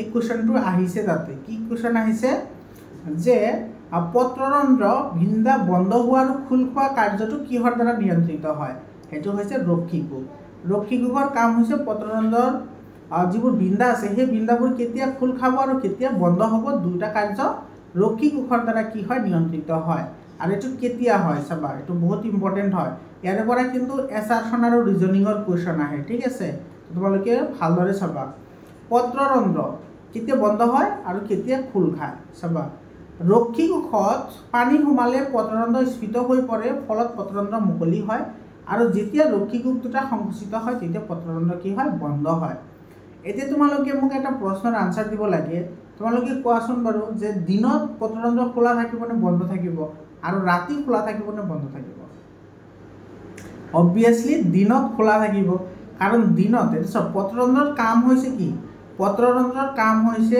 অক্সিজেন গ্ৰহণ আৰু কাৰ্বন ডাই অক্সাইড গ্ৰহণ আৰু অক্সিজেন এৰি দিয়া এতিয়া কাৰ্বন ডাই অক্সাইড গ্ৰহণ কৰে কেতিয়া উদ্ভিদে কাৰ্বন ডাই অক্সাইড উদ্ভিদে তেতিয়াহে গ্ৰহণ কৰিব যেতিয়া উদ্ভিদৰ কি হ'ব লাগিব ফটোচিন্থেসিস হ'ব লাগিব হয়নে আৰু যদি ফটোচিন্থেসিস হয় আৰু ফটোচিন্থেসিস হয় কেতিয়া ডে টাইমত হয়নে নাই ফটোচিন্থেসিস কেতিয়া হয় ডে টাইমত অৰ্থাৎ দিনতে সালোকসংশ্লেষণ হয় কাৰণ দিনত তোমাৰ কি থাকে সূৰ্যৰ পোহৰ থাকে ৰাতিতো সূৰ্যৰ পোহৰ নাথাকে সেইকাৰণে তোমাৰ উদ্ভিদে ৰাতি কি কৰিব নোৱাৰে সালোকসংশ্লেষণ প্ৰক্ৰিয়া সংগঠিত কৰিব নোৱাৰে আৰু দিনত যেহেতু সূৰ্যৰ পোহৰ থাকে আৰু সূৰ্যৰ পোহৰ উপস্থিতিতে সালোকসংশ্লেষণ প্ৰক্ৰিয়া সংগঠিত হয় সেইকাৰণে দিনৰ ভাগত উদ্ভিদে কি কৰিব লাগে কাৰ্বন ডাই অক্সাইড গ্ৰহণ কৰিব লাগে এৰি নিদিয়ে তো তোমাৰ সেইকাৰণে দিনৰ ভাগত তোমাৰ কি কৰিব পত্ৰৰন্ধ্ৰটো খোলা থাকিব আৰু ৰাতিৰ ভাগত পত্ৰৰন্ধ্ৰটো কি থাকিব বন্ধ থাকিব বুজি পাইছানে ইয়াতে লিখা আছে চোৱা কাৰ্বন ডাই অক্সাইডৰ প্ৰয়োজন নোহোৱা সময়ত অৰ্থাৎ ৰাতি পত্ৰৰন্ধ্ৰ বন্ধ হৈ থাকে আৰু দিনৰ ভাগত খোল খাই থাকে কাৰণ সালোকসংশ্লেষণৰ বাবে দিনত তোমাৰ কাৰ্বন ডাই অক্সাইডৰ প্ৰয়োজন হয় ইয়াৰ পিছত চোৱা তোমালোকৰ এক্টিভিটি এটা আছে এইটো তোমাৰ 6.2 এটা মানে এটা বেলজাৰ আছে বেলজাৰ এনেকুৱা এটা সঁজুলি যিটো সঁজুলিত বাহিৰৰ পৰা তোমাৰ বায়ু সোমাবও নোৱাৰে আৰু ভিতৰৰ পৰা বায়ু বাহিৰত ওলাবও নোৱাৰে এইটো এটা কাঁচৰ পাত্ৰ হয় তোমালোকে ক্লাছ 9তো পঢ়িছা বেলজাৰৰ এটা পৰীক্ষা আছে হয়নে শব্দ সঞ্চাৰণৰ বাবে যে মাধ্যমৰ প্ৰয়োজন হৈছিল মনত পৰিছে শব্দ সঞ্চাৰণৰ বাবে মাধ্যমৰ প্ৰয়োজন হয় আৰু তাতে এই বেলজাৰটো তোমালোকে পাই আহিছা অলৰেডি তো বেলজাৰ এটা সঁজুলি হয় ইয়াতে চোৱা এটা মানে এটা ওয়াচ গ্লাস আছে এইটো ওয়াচ গ্লাস হয় আৰু ওয়াচ গ্লাছত ৰাখিছে পটাছিয়াম হাইড্ৰক্সাইড ইয়াতে কিন্তু পটাছিয়াম হাইড্ৰক্সাইড নাই এতিয়া তুমি সাধাৰণ অৰ্থত তোমালোকে ক'ব লাগিব তুমি চোৱা ইয়াৰে বৃদ্ধি কম হৈছে এজ কম্পেয়াৰ টু দিছ হয়নে ইয়াতে পাতৰ সংখ্যা বেছি ইয়াতে পাতৰ সংখ্যা কম তাৰ মানে এই উদ্ভিদটো মজবুত বেছি আৰু এই উদ্ভিদটো মজবুত কম এইটো হল কেনেকৈ বা কিহৰ কাৰণে চোৱা ইয়াতে যেটো পটাছিয়াম হাইড্ৰক্সাইড আছে সেই পটাছিয়াম হাইড্ৰক্সাইডটো হৈছে তোমাৰ কাৰ্বন ডাই অক্সাইড এবজৰ্বাৰ মানে কাৰ্বন ডাই অক্সাইড ইহঁতে কি কৰে শোষণ কৰে কোনে পটাছিয়াম হাইড্ৰক্সাইডে আৰু তোমাৰ উদ্ভিদৰ সালোক সংশ্লেষণৰ কাৰণে কি লাগে কাৰ্বন ডাই অক্সাইড লাগে আৰু সেই কাৰ্বন ডাই অক্সাইডখিনি যদি তোমাৰ পটাছিয়াম হাইড্ৰক্সাইডে গ্ৰহণ কৰে তো উদ্ভিদে গ্ৰহণ কৰিব কি হয়নে নাই আৰু তোমাৰ ইয়াতে চোৱা নৰ্মেল আছে কাৰণ ইয়াতে পটাছিয়াম হাইড্ৰক্সাইড নাই বুজি পালানে ইয়াতে চোৱা এতিয়া পাত্ৰ এইচ উদ্ভিদৰ বৃদ্ধি আৰু বিকাশ নহয় কাৰণ বেলজাৰৰ ভিতৰত পটাছিয়াম হাইড্ৰক্সাইড ৰখা হৈছে যিয়ে কাৰ্বন ডাই অক্সাইড শোষণ কৰে যাৰ ফলত সালোক সংশ্লেষণ সংঘটিত নহয় আৰু পাত্ৰবিধ সাধাৰণভাৱে সালোক সংশ্লেষণ সংঘটিত হয় বাবে এতিয়া চোৱা এইটো যে সালোক সংশ্লেষণ প্ৰক্ৰিয়া যে সংঘটিত হ'ব সেইটো কিমান সময় হ'ব যেহেতু এইটো বেলজাৰৰ দ্বাৰা অৱস্থিত গতিকে ইয়াতে কিন্তু এটা নিৰ্দিষ্ট পৰিমাণতে হ'ব তাৰ বেছি হ'ব নোৱাৰে মানে তোমাৰ ভিতৰত এইটোৰ ভিতৰত যিমানখিনি কাৰ্বন ডাই অক্সাইড থাকিব সেইখিনিৰ সহায়তে কি কৰিব পাৰিব সালোক সংশ্লেষণ প্ৰক্ৰিয়া সংঘটিত কৰিব পাৰিব এনেকুৱা নহয় যে এটা আমি গোটেই বছৰে ঢাকি ৰাখিম তথাপি সালোক সংশ্লেষণ হ'ব এইটো কেতিয়াও হ'ব নোৱাৰে তাৰপিছত চোৱা 2 নম্বৰটো হৈছে তোমাৰ কি পৰপোষিত পুষ্টি পৰপোষিত পুষ্টি কি হয় চাবা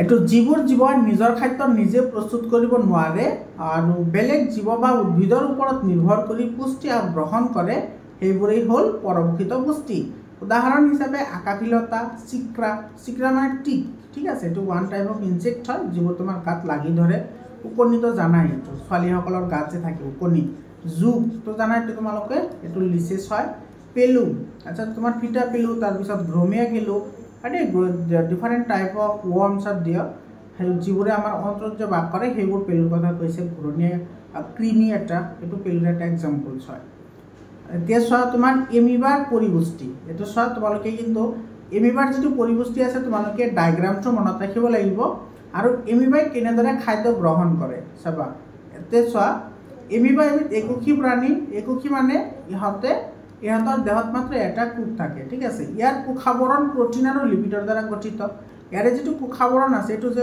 বাহিৰত যিটো আৱৰণ আছে এইটো কোষাৱৰণৰ দ্বাৰা গঠিত এইটো কোষাৱৰণ বুলি কয় আৰু এইটো কিহৰ দ্বাৰা গঠিত প্ৰটিন আৰু লিপিডৰ দ্বাৰা গঠিত আৰু প্ৰটিন আৰু লিপিড তোমালোকে জানাই যে স্থিতিস্থাপক গুণ থাকে ইয়াতে স্থিতিস্থাপক গুণ মানে তোমালোকে গম পোৱা নাই স্থিতিস্থাপক গুণ মানে ই তোমাৰ টানি দিলে দীঘল হ'ব আকৌ এৰি দিলে সংকোচ হ'ব যেনেকুৱা বেলুন এটা তুমি যদি ফু মাৰা ডাঙৰ হ'ব আৰু ফু এৰি দিবা সেইটো সৰু হৈ যাব হয়নে ফাটি নাযায় তো তেনেকুৱা স্থিতিস্থাপক গুণ সম্পন্ন হোৱা বাবে কি কৰিব পাৰে নিজৰ দেহৰ আকৃতি নিজেই সলনি কৰিব পাৰে বহুত ইম্পৰ্টেণ্ট হয় তোমালোকে ক্লাছ 8ত পঢ়ি আহিছিলা যে এমিবাৰ দেহৰ আকৃতি অনিয়মীয়া এমিবাৰ দেহৰ আকৃতি কি অনিয়মীয়া নিয়মীয়া নহয় মানে চেঞ্জ হৈ থাকে ঠিক আছে আৰু খাদ্য গ্ৰহণৰ কাৰণে এমিবাৰ কোনো ধৰণৰ বিশেষ অংগ নাথাকে তেতিয়াহ'লে ইহঁতে খাদ্য গ্ৰহণ কৰে কেনেকৈ সিহঁতে গ্ৰহণ কৰে কিছুমান মিছা পদৰ দ্বাৰা কিহৰ দ্বাৰা মিছা পদ মানে এইটো কয় কি তোমাৰ জানা এইটো কয় তোমাৰ সিউডোপডিয়া কি বুলি কয় সিউডোপডিয়া বা কুট পদ অসমীয়াত কয় এই কুট পদৰ দ্বাৰা ইহঁতে কি কৰে খাদ্যবস্তু গ্ৰহণ কৰে খাদ্যবস্তু গ্ৰহণৰ বাবে এমিবাই কুট পদ ওলায় আৰু খাদ্যবস্তু খাদ্য ঋতিকাত হজম হয় কোষৰ ভিতৰত বা কোষৰ খাদ্য হজম হোৱাৰ বাবে এনে পাচনক অন্তঃকোষীয় পাচন বা ফেগোচাইটোচিছ বুলিও কোৱা হয় এইটো চব ফেগোচাইটোচিছ তোমালোকে নতুন এটা ৱৰ্ড পাইছা যেন লাগিছে এইটো কিন্তু তোমালোকে ক্লাছ 7ত পঢ়ি আহিছা এইটো ফেগোচাইটোচিছ কি হয় ফেগোচাইটোচিছ হৈছে এমিবাৰ নিচিনা যিবোৰে তোমাৰ কোষৰ ভিতৰত কি কৰে খাদ্যবস্তু হজম কৰে সেই যিটো প্ৰক্ৰিয়া সেইটো ফেগোচাইটোচিছ বুলি কোৱা হয় আৰু ফেগোচাইটোচিছৰ অসমীয়া হৈছে অন্তঃকোষীয় ভক্ষণ অন্ত মানে ভিতৰত কোষীয় মানে কোষৰ ভিতৰত হোৱা পাচন ইয়াৰ পিছত চব মানুহৰ পৰিপুষ্টি মৰমৰ ছাত্ৰ ছাত্ৰীসকল ইয়াতে যিটো মই ডায়েগ্ৰাম আঁকিছোঁ তোমালোকে ডায়েগ্ৰামটো ইগন'ৰ কৰিবা কাৰণ মই চিত্ৰ আঁকাত ইমান এটা পাৰ্গত নহয় তথাপি মই তোমালোকক বুজাবলৈ ট্ৰাই কৰিছোঁ কিন্তু এই ডায়েগ্ৰামটো তুমি যদি বুজি পোৱা মই তোমালোকক গেৰাণ্টি দিম তোমালোকে 2 or 3 মাৰ্কছ ইয়াৰ পৰা 100% পাবা কাৰণ ইয়াৰ পৰা তোমাৰ বহু ধৰণৰ প্ৰশ্ন হয় ঠিক আছে আৰু সেইবোৰ জানিলেহে তোমালোকে আনসাৰবোৰ কৰিব পাৰিবা তোমালোকে ডায়াগ্ৰামটো লক্ষ্য কৰা ঠিক আছে চোৱা এইটো হৈছে আমাৰ জিভাৰ কাম কি জিভাৰ কাম হৈছে স্বাদ সংগ্ৰহ কৰা মানে কোনো এটা বস্তু খালে আমাৰ সোৱাদ লাগিব নে বেয়া লাগিব সেইটো আমাৰ কি কৰিব এইটো জিভাৰ দ্বাৰা সংগঠিত হ'ব তাৰ পিছত আছে মুখ গহ্বৰ বা তোমাৰ পাচন আৰম্ভ এতে চোৱা আমাৰ যিটো মুখ গহ্বৰ আছে সেই মুখ গহ্বৰতে আমাৰ কি হয় পাচন কাৰ্য আৰম্ভ হয় তোমালোকে কিন্তু মনত ৰাখিবা এই কোৱেশ্যনটো আহে যে মানুহৰ পাচন নলীত কোনটো অংশত পাচন প্ৰক্ৰিয়া আৰম্ভ হয় ষ্টাৰ্ট হয় ক'ত ষ্টাৰ্ট হয় মুখ গহ্বৰৰ ভিতৰতে কেনেকৈ অলপ আগতে তোমালোকক মই ক'লোৱে যে আমাৰ মুখ গহ্বৰত এবিধ এই থাকে উৎসেচক থাকে যাৰ নাম হৈছে লালটি এমাইলেজ যাৰ নাম কি লালটি এমাইলেজ আৰু এই লালটি এমাইলেজৰ কাম হৈছে শ্বেতসাৰক ভাঙি সৰল শ্ৰেণীলৈ কি কৰা পৰিৱৰ্তন কৰা হয় তাৰে পিছত চোৱা প্ৰথমতে ইয়াৰে যিটো সিকুৱেন্স আছে তোমালোকে কিন্তু সিকুৱেন্সটো মনত ৰাখিবা সো প্ৰথমতে মুখ গহ্বৰত আহিল তাৰে পিছত আহিব ক'ত গ্ৰাহ নলী যাক ইংৰাজীত ইছ'ফেগাছ বুলি কয় কি বুলি কয় ইছ'ফেগাছ এতিয়া তোমাৰ এই গ্ৰাহ নলী কি হয় চোৱা গ্ৰাহ নলীত আমাৰ দুটা নলী সংলগ্ন হৈ থাকে দুটা নলী এটা থাকে তোমাৰ পাকস্থলী আৰু এটা থাকে তোমাৰ হাওঁফাওঁ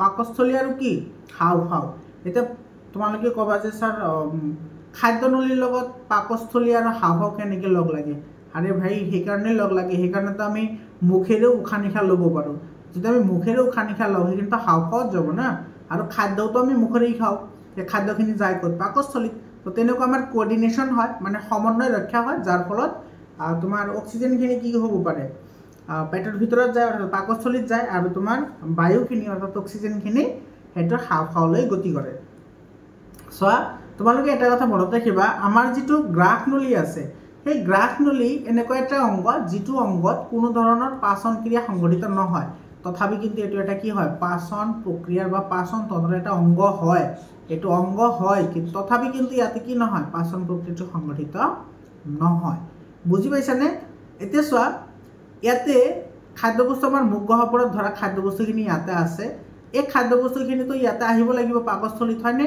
তো ইয়াতে আহিব কেনেকৈ ইয়াতে আহিব তোমাৰ এটা গতিৰ সহায়ত য'ত আমাৰ এই যে গলত যিবোৰ কিছুমান ৰিং আছেনে সেই ৰিঙৰ কাম কি জানানে গলত কিছুমান ৰিং আছে তোমালোকে টাচ কৰি চাব পাৰা সেই ৰিংবোৰ তোমাৰ উপাস্থিৰ দ্বাৰা গঠিত কিহৰ দ্বাৰা গঠিত উপাস্থিৰ দ্বাৰা যাক আমি ইংৰাজীত কাৰ্টিলেজ বুলি কওঁ হয় না কাৰ্টিলেজ এই উপাস্থিৰ দ্বাৰা কি হয় গঠিত হয় আৰু সেই উপাস্থিৰ কাম হৈছে আমাৰ যাতে খাদ্য নলীটো বা যিটো গ্ৰাহ নলী আছে সেই নলীটো যাতে কি নহয় চেপেটা হৈ নাযায় খাদ্যবস্তু যাতে আমি সোনকালে গ্ৰহণ কৰিব পাৰোঁ আৰু তুমি যেতিয়া খাদ্যবস্তু গ্ৰহণ কৰা খাদ্যবস্তু গ্ৰহণ কৰিলে তোমালোকে চাবা তোমালোকৰ এই যিবোৰ উপাস্থি আছে সেই উপাস্থিবোৰ লৰচৰ কৰে আৰু সেই যিটো লৰচৰ কৰে সেই লৰচৰৰ ফলতে তোমাৰ কি কৰে খাদ্যবস্তু মুখ গহ্বৰৰ পৰা পাকস্থলীৰ ফাললৈ গতি কৰে আৰু খাদ্যৰ এই যিটো গতি এই গতিটোক তোমাৰ কি বুলি কোৱা হয় পেৰিষ্টেলটিক মুভমেণ্ট এইটো পেৰিষ্টেলটিক গতি বুলি কোৱা হয় মানে পেৰিষ্টেলটিক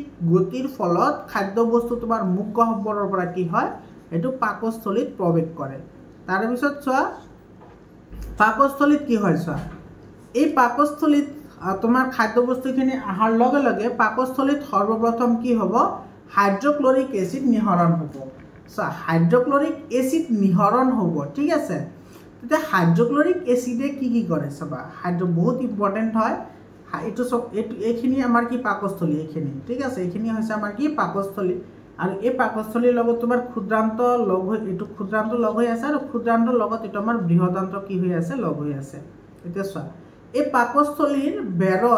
পাকস্থলীৰ বেৰত এটা পাতল আৱৰণ থাকে যাক আমি শ্লেষ্মা বুলি কওঁ যাক কি বুলি কওঁ শ্লেষ্মা হয়নে এইটোৰ বিষয়ে আমি পঢ়িম বাৰু তো তোমাৰ পাকস্থলীত প্ৰথমতে হাইড্ৰক্লৰিক এচিড নিঃসৰণ হ'ব আৰু এই হাইড্ৰক্লৰিক এচিডৰ কাম কি চাবা হাইড্ৰক্লৰিক এচিডৰ কাম হৈছে তোমাৰ খাদ্যৰ পাচন ঘটোৱা তাৰপিছত অণুজীৱৰ ধ্বংস কৰা আৰু পেপচিনৰ কাৰ্য তীব্ৰ কৰা ইয়াতে চোৱা তেওঁলোকে এনেকৈ মনত ৰাখিব লাগিব হাইড্ৰক্লৰিক এচিড নিঃসৰণ কৰে কোনে পাকস্থলীয়ে হয়নে আৰু এই পাকস্থলীয়ে নিঃসৰণ কৰা হাইড্ৰক্লৰিক এচিডৰ কাম হৈছে খাদ্যৰ পাচন ঘটোৱা অণুজীৱৰ ধ্বংস কৰা আৰু পেপচিনৰ কাৰ্য তীব্ৰ কৰা ঠিক আছে তাৰমানে এচিডিয় মিডিয়ামৰ বা এচিডিয় মাধ্যমৰ এটা সৃষ্টি কৰিব যাৰ ফলত কি হয় পেপচিনে সেই খাদ্যবস্তুৰ ওপৰত ভালদৰে পাচন কাৰ্য সংঘটিত কৰিব পাৰে হয়নে আৰু পেপচিনৰ কাৰ্য হৈছে চৰ্বিসমূহ বিশ্লেষণ কৰা কি বিশ্লেষণ কৰা চৰ্বিসমূহ বিশ্লেষণ কৰা পেপচিনৰ লগত আৰু আছে ট্ৰিপচিনো আছে সেই বিষয়ে আমি পিছত পঢ়িম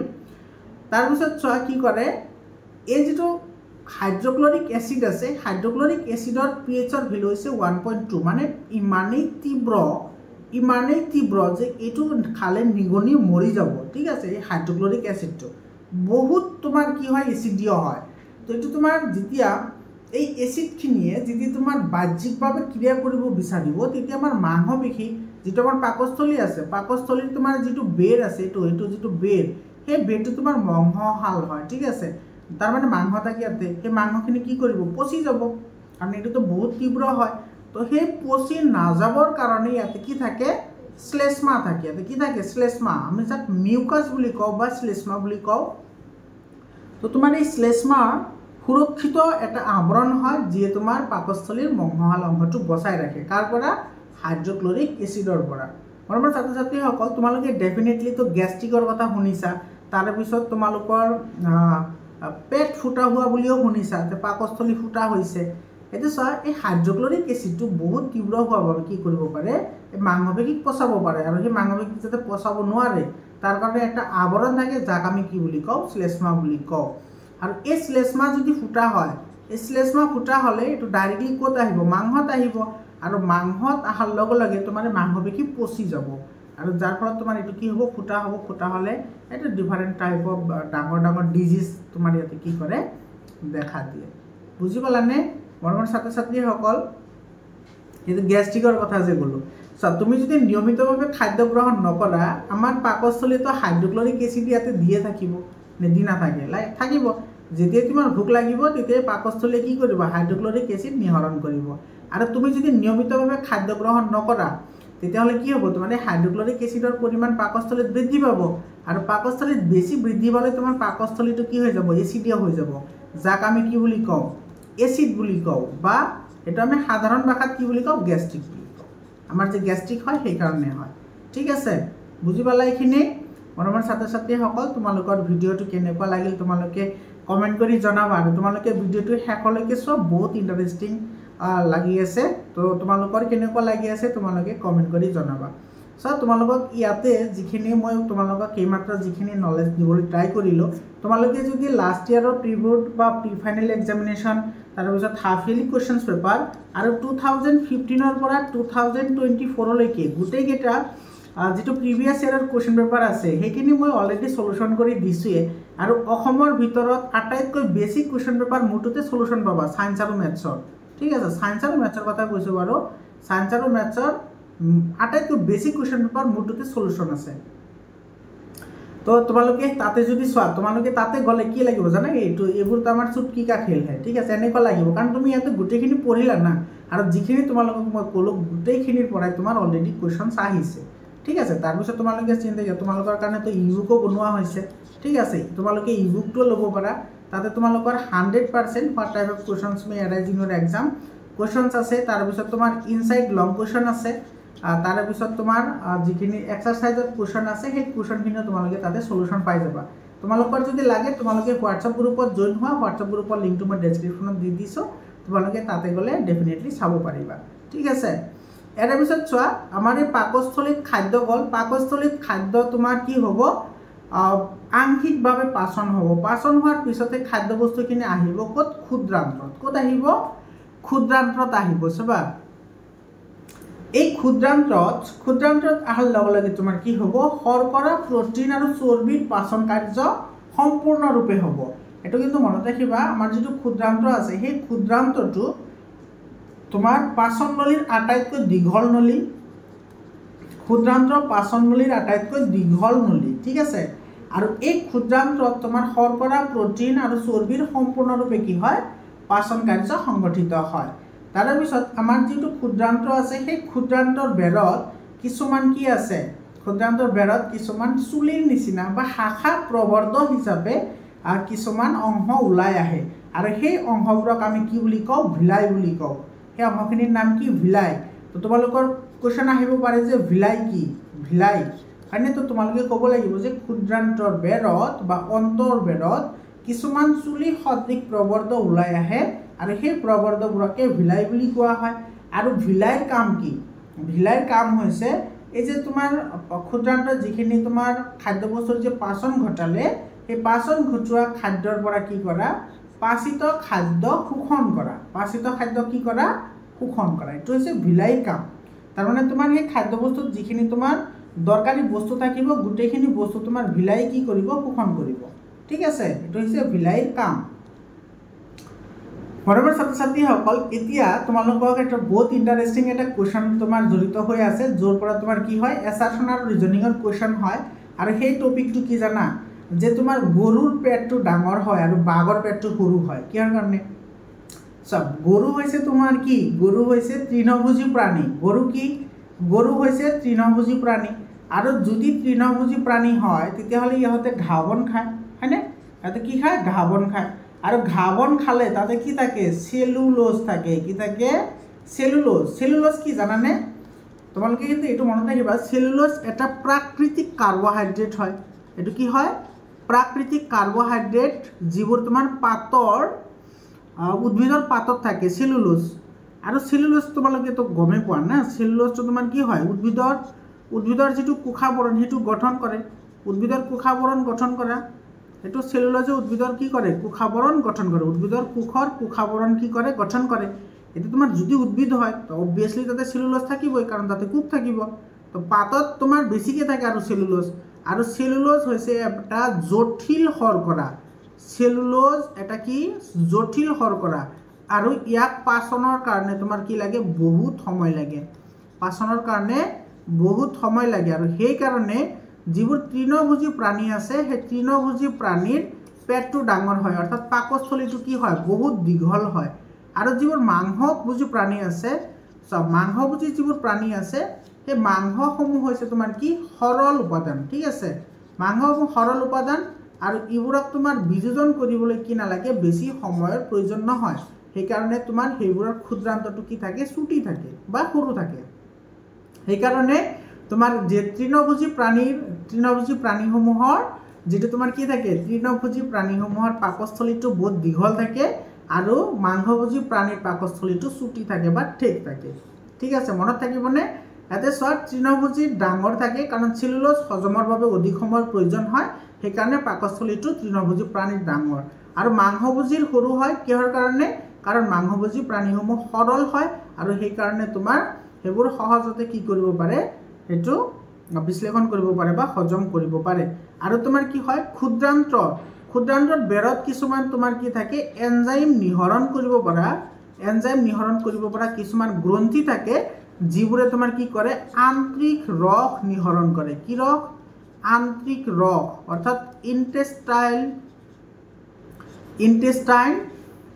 ইন্টেষ্টাইনেল জুইচ ঠিক আছে ইন্টেষ্টাইনেল জুইচ অৰ্থাৎ আন্তৰিক ৰস কি কৰে নিহৰণ কৰে আৰু সেই আন্তৰিক ৰসৰ কাম কি চাবা আন্তৰিক ৰসৰ কাম এইটো বহুত ইম্পৰ্টেণ্ট হয় চাবা আন্তৰিক ৰসৰ কাম হৈছে প্ৰটিনক সৰল এমিনো এচিডলৈ ৰূপান্তৰ কৰিব শৰ্কৰাসমূহক গ্লুকোজলৈ ৰূপান্তৰ কৰিব আৰু চৰ্বিসমূহক ফেটি এচিড আৰু গ্লিচাৰলৈ কি কৰিব ৰূপান্তৰ কৰিব মনত ৰাখিবা বহুত ইম্পৰ্টেণ্ট হয় এইটো কিন্তু MCQত আহে ঠিক আছে তাৰে পিছত চোৱা এটা আমাৰ মাজত এটা অংগ ৰৈ গ'ল আচ্ছা আমি সিৰিয়ালি গৈ থাকো ঠিক আছে ক্ষুদ্ৰান্তত তোমাৰ গোটেইখিনি কাৰ্য সম্পাদিত হ'ল সকলোখিনি তোমাৰ পাচন ক্ৰিয়া সংঘটিত হ'ল তাৰ পিছতে ক্ষুদ্ৰান্তই তোমাৰ খাদ্যখিনি পঠাই দিব ক'ত বৃহদান্ত্ৰত ক'ত পঠাব বৃহদান্ত্ৰত সব বৃহদান্ত্ৰত কোনো ধৰণৰ পাচন ক্ৰিয়া সংঘটিত নহয় কিন্তু বৃহদান্ত্ৰত কি হয় এই খাদ্যবস্তুত যিখিনি অতিৰিক্ত পানী আৰু খনিজ লৱণ থাকে অতিৰিক্ত পানী আৰু খনিজ লৱণ এই গোটেইখিনি তোমাৰ কি কৰিব শোষণ কৰিব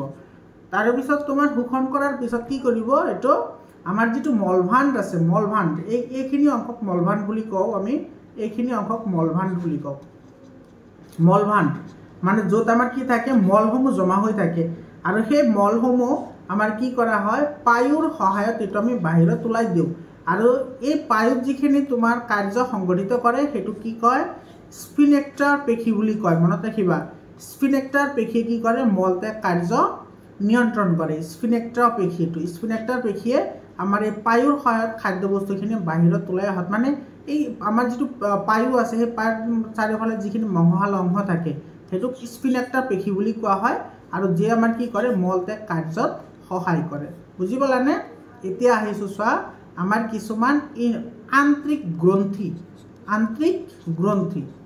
এই গ্ৰন্থিবোৰৰ কি কাম আছে চাবা এটা হৈছে অগ্নাশয় অগ্নাশয় গ্ৰন্থিটোক মিশ্ৰ গ্ৰন্থি বুলি কোৱা হয় মিশ্ৰ গ্ৰন্থি এই কাৰণে কোৱা হয় কাৰণ অগ্নাশয় গ্ৰন্থিয়ে তোমাৰ কি কৰে অগ্নাশয় গ্ৰন্থিয়ে হৰমনৰ কাম কৰে অগ্নাশয় গ্ৰন্থিয়ে হৰমনৰ কাম কৰে, লগতে তোমাৰ এনজাইমৰ কামো কৰে বা উৎসেচকৰ কামো কৰে, এনজাইমৰ কামো কৰে। এইটো চোৱা, সেইকাৰণে এইটোক মিশ্ৰ গ্ৰন্থি বুলি কোৱা হয়। মিশ্ৰ গ্ৰন্থি সেইবোৰক কোৱা হয় যিবোৰে তোমাৰ দুয়োটা কাম সম্পাদন কৰে, এটা হৈছে এনজাইমৰ কাম আৰু এটা হৈছে হৰমনৰ কাম। সেইবোৰক তোমাৰ কি বুলি কোৱা হয়? মিশ্ৰ গ্ৰন্থি বুলি কোৱা হয়। এইটো কিন্তু আহিছে তোমাৰ বহুত জিলাত আহিছে যে মিশ্ৰ গ্ৰন্থিৰ উদাহৰণ হ'ল এনেকুৱা ধৰণৰ চিম্পল MCQবোৰ আহি থাকে। তো মিশ্ৰ গ্ৰন্থি সেইবোৰক কোৱা হয় যিবোৰে হৰমনৰ কাম কৰে, লগতে এনজাইমৰ কামো কৰে। ঠিক আছে, তো চোৱা, প্ৰথমতে আমি চাওঁ এইটো কেনেকৈ পাচন ক্ৰিয়াত কেনেকৈ সহায় কৰে। অগ্নাশয় গ্ৰন্থিয়ে পাচন ক্ৰিয়াত কেনেকৈ সহায় কৰে চাবা। অগ্নাশয় গ্ৰন্থিয়ে তোমাৰ ট্ৰিপচিন হৰমন নিঃসৰণ কৰে। অগ্নাশয় গ্ৰন্থিয়ে ট্ৰিপচিন উৎসেচক, হৰমন নহয়, উৎসেচক নিঃসৰণ কৰে, যাৰ হয় তোমাৰ কি হয়? প্ৰটিন বিশ্লেষণ হয়। তোমালোকে কিন্তু এইবোৰ ডাইৰেক্টলি মনত ৰাখিব লাগিব। আৰু লাইপেজ নিঃসৰণ কৰে, যিয়ে তোমাৰ কি কৰে? চৰ্বি বিশ্লেষণ কৰে। চাবা, ট্ৰিপচিনে প্ৰটিন বিশ্লেষণ কৰে আৰু লাইপেজে চৰ্বি বিশ্লেষণ কৰে। তাৰ লগতে অগ্নাশয় গ্ৰন্থিয়ে তোমাৰ কি কৰে? ইনচুলিন হৰমন নিঃসৰণ কৰে। কি নিঃসৰণ কৰে? ইনচুলিন হৰমন নিঃসৰণ কৰে। আৰু এই ইনচুলিন হৰমনৰ যদি মানুহৰ দেহত অভাৱ হয়, তেতিয়াহ'লে মানুহৰ ডায়েবেটিছ বেমাৰ হয়। আৰু এই ডায়েবেটিছৰ যদি বেমাৰ হয়, তেতিয়াহ'লে মানুহে বাহিৰৰ পৰা ইনচুলিনৰ কি কৰিব লাগে? ইনজেকশ্যন ল'ব লাগে। তোমালোকে এইটো গমেই পোৱা যে ইনচুলিনৰ যি ইনজেকশ্যন লৈ থাকে যিসকলৰ ডায়েবেটিছ থাকে, তাৰমানে তুমি বুজিব লাগিব যে সিহঁতৰ ইনচুলিন কমিছে।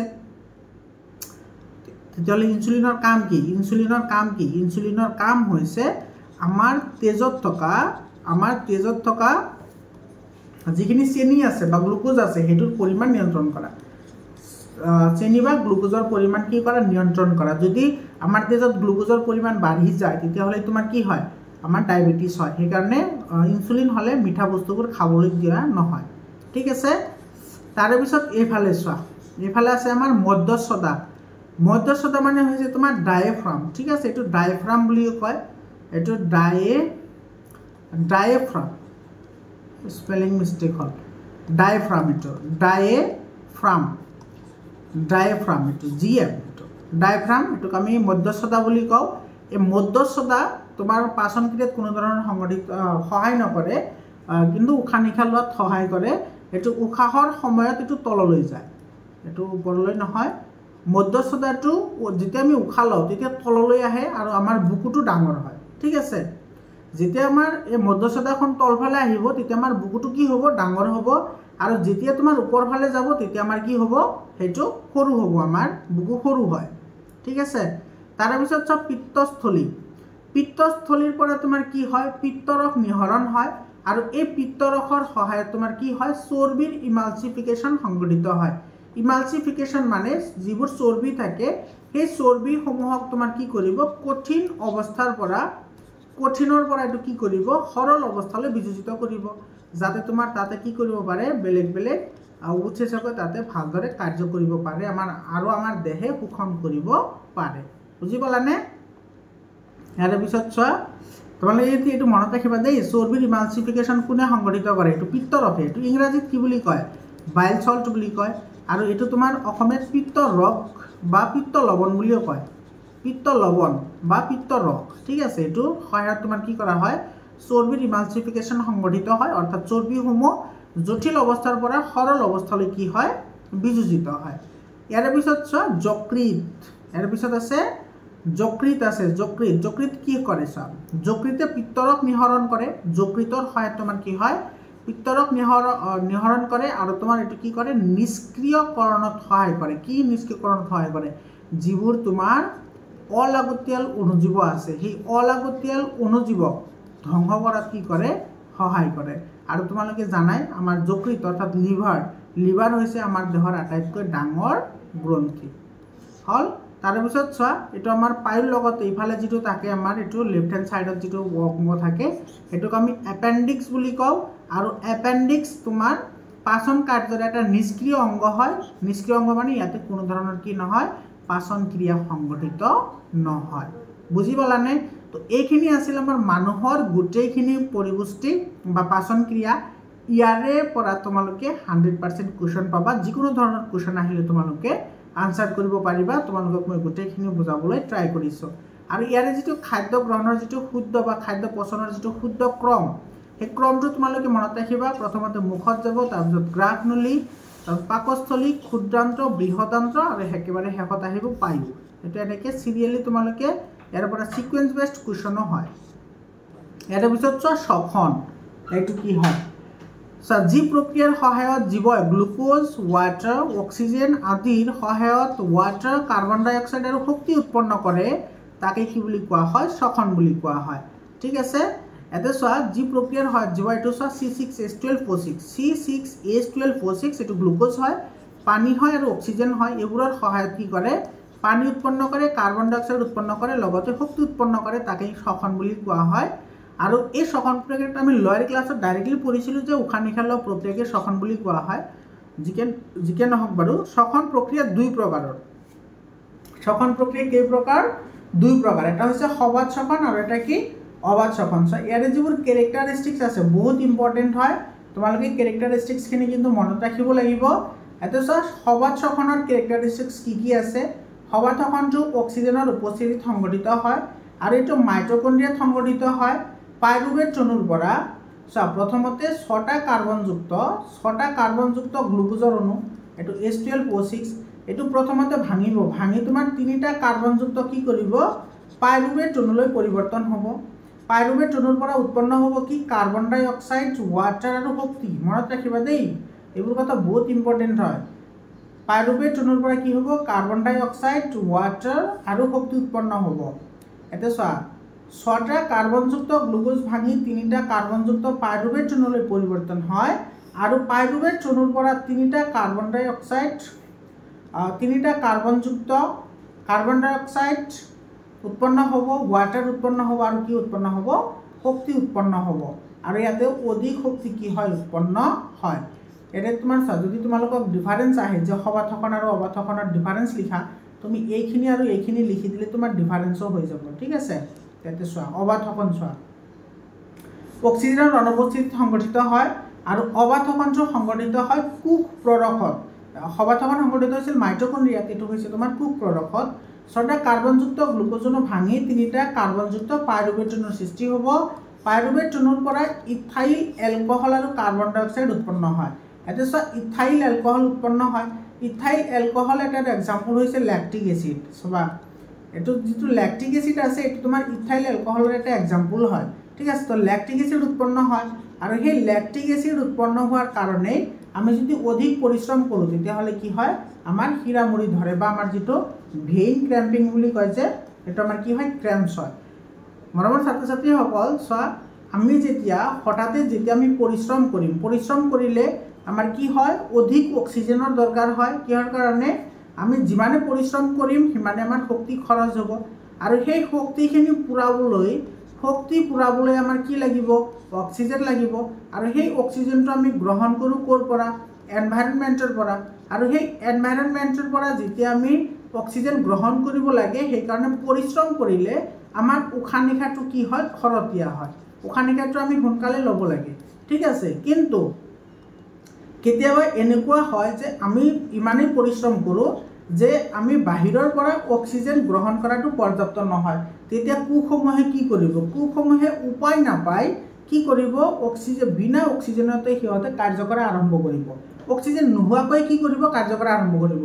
তোমালোকে কিন্তু কথাটো মনত ৰাখিবা, মই কি কৈ আছোঁ। তোমালোকে ইয়াতে কিন্তু আকৌ ভুল ডেছক্ৰিপশ্যন নল'বা। মই কি কৈছোঁ চাওক, প্ৰথমতে আমাৰ কঠোৰ পৰিশ্ৰম কৰিলে অক্সিজেনটো লাগিবই, অক্সিজেনটো আমি গ্ৰহণ কৰিমেই। কিন্তু যদি আমাৰ পৰিশ্ৰমটো অধিক হয়, বহুত বেছি হয়, তেতিয়াহ'লে কি হ'ব? আমাৰ এই যে অক্সিজেন যে আমি গ্ৰহণ কৰি আছোঁ, সেই অক্সিজেনটো পৰ্যাপ্ত পৰিমাণে নহয়। আৰু যদি পৰ্যাপ্ত পৰিমাণে নহয়, তেতিয়াহ'লে আমাৰ দেহৰ কোষবোৰে কি কৰে? তোমাৰ বিনা অক্সিজেনতে কাৰ্য কৰা আৰম্ভ কৰে। আৰু বিনা অক্সিজেনত যেতিয়া কাৰ্য কৰা আৰম্ভ কৰিব, তেতিয়া তোমাৰ কি উৎপন্ন হ'ব? এইটো চোৱা, লেক্টিক এচিড উৎপন্ন হ'ব।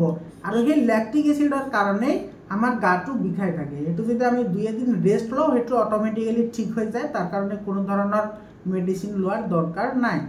তাৰপিছত কম শক্তি কি হয়? উৎপন্ন হয়।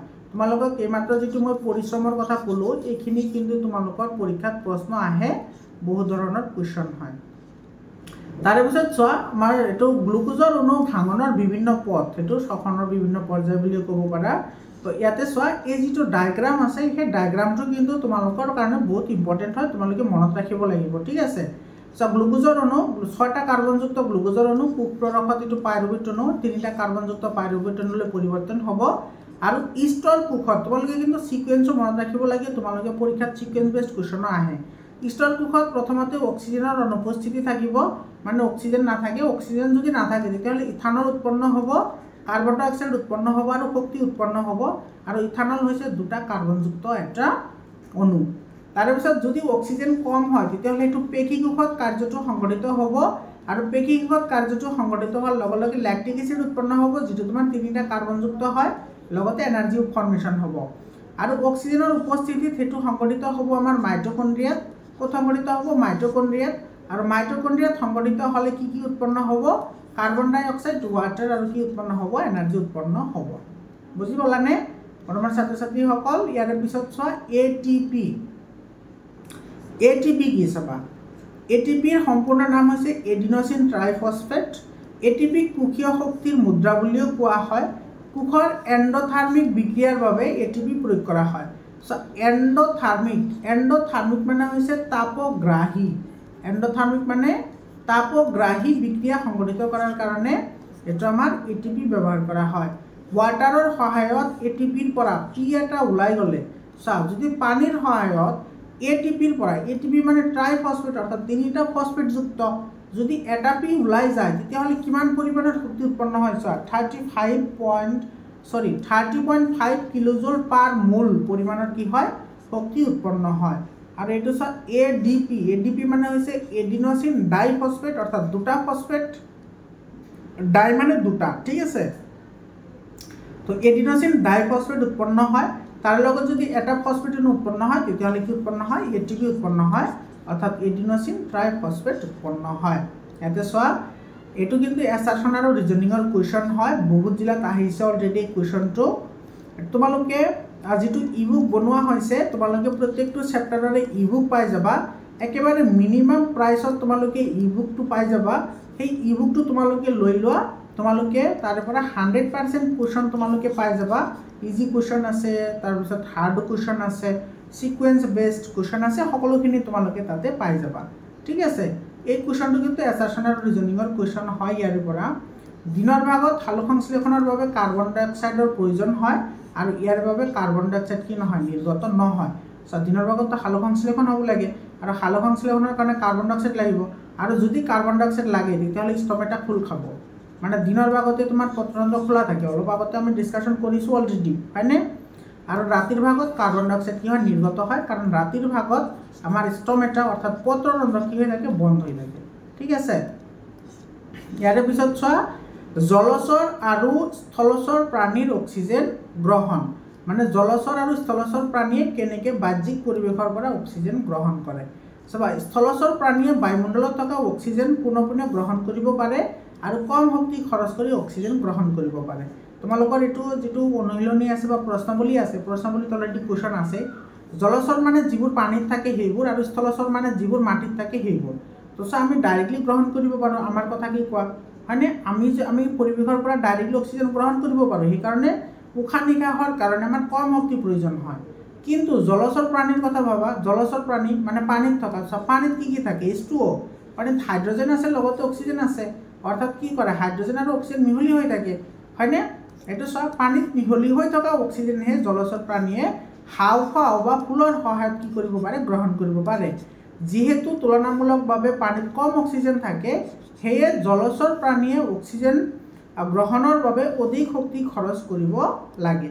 সেইটো তোমাৰ জলচৰ প্ৰাণী আৰু স্থলচৰ প্ৰাণীৰ পৰিৱেশৰ পৰা অক্সিজেন গ্ৰহণ কৰাৰ কি সুবিধা আছে, কি অসুবিধা আছে, সেইটো তোমালোকক কুৱেশ্যন আহিব পাৰে 2 মাৰ্কছৰ কাৰণে। ইয়াতে চোৱা তোমালোকে ক'বা যে ছাৰ জলচৰ প্ৰাণীয়ে হাওঁফাওঁৰ সহায়ত কেনেকৈ উশাহ নিশাহ লয়। তোমালোকে তিমি মাছৰ নাম শুনা পাইছা? তিমি মাছ, তিমি এটা মাছৰ প্ৰজাতি হয়, কিন্তু ইহঁতে হাওঁফাওঁৰ সহায়ত কি কৰে? উশাহ নিশাহ লয়। ইহঁতেতো পানীৰ পৰা অক্সিজেন গ্ৰহণ কৰে, আৰু যদি পানীত অক্সিজেনৰ পৰিমাণ কমি যায় তেতিয়াহ'লে তিমি মাছবোৰ সদায় পানীৰ ওপৰত আহি থাকে। সেইকাৰণে তিমি মাছবোৰ তোমালোকে জঁপিওৱা দেখা পোৱা বেছিভাগ, ঠিক আছে। ইয়াৰ পিছত চোৱা প্ৰাণীৰ দেহত অক্সিজেনৰ পথ, আমাৰ প্ৰাণীৰ দেহত কেনেকৈ অক্সিজেনটো তোমাৰ চিৰিয়েলি কেনেকৈ প্ৰবাহিত হয়। চাবা বহুত ইম্পৰ্টেণ্ট হয় কিন্তু দেই এইটো। নাসাৰন্ধ্ৰ শ্বাসনলী প্ৰথমতে যাব নাকত, তাৰপিছত আহিব শ্বাসনলী, তাৰপিছত আহিব ফেৰিংছ, তাৰপিছত আহিব লেৰিংছ, তাৰপিছত আহিব ট্ৰেকিয়া, তাৰপিছত আহিব ব্ৰংকাই, ব্ৰংকইলিছ আৰু এলভিঅলি। ঠিক আছে, এইটো এই সিকুৱেন্সটো কিন্তু তোমালোকে মনত ৰাখিব লাগিব, বহুত ইম্পৰ্টেণ্ট হয়।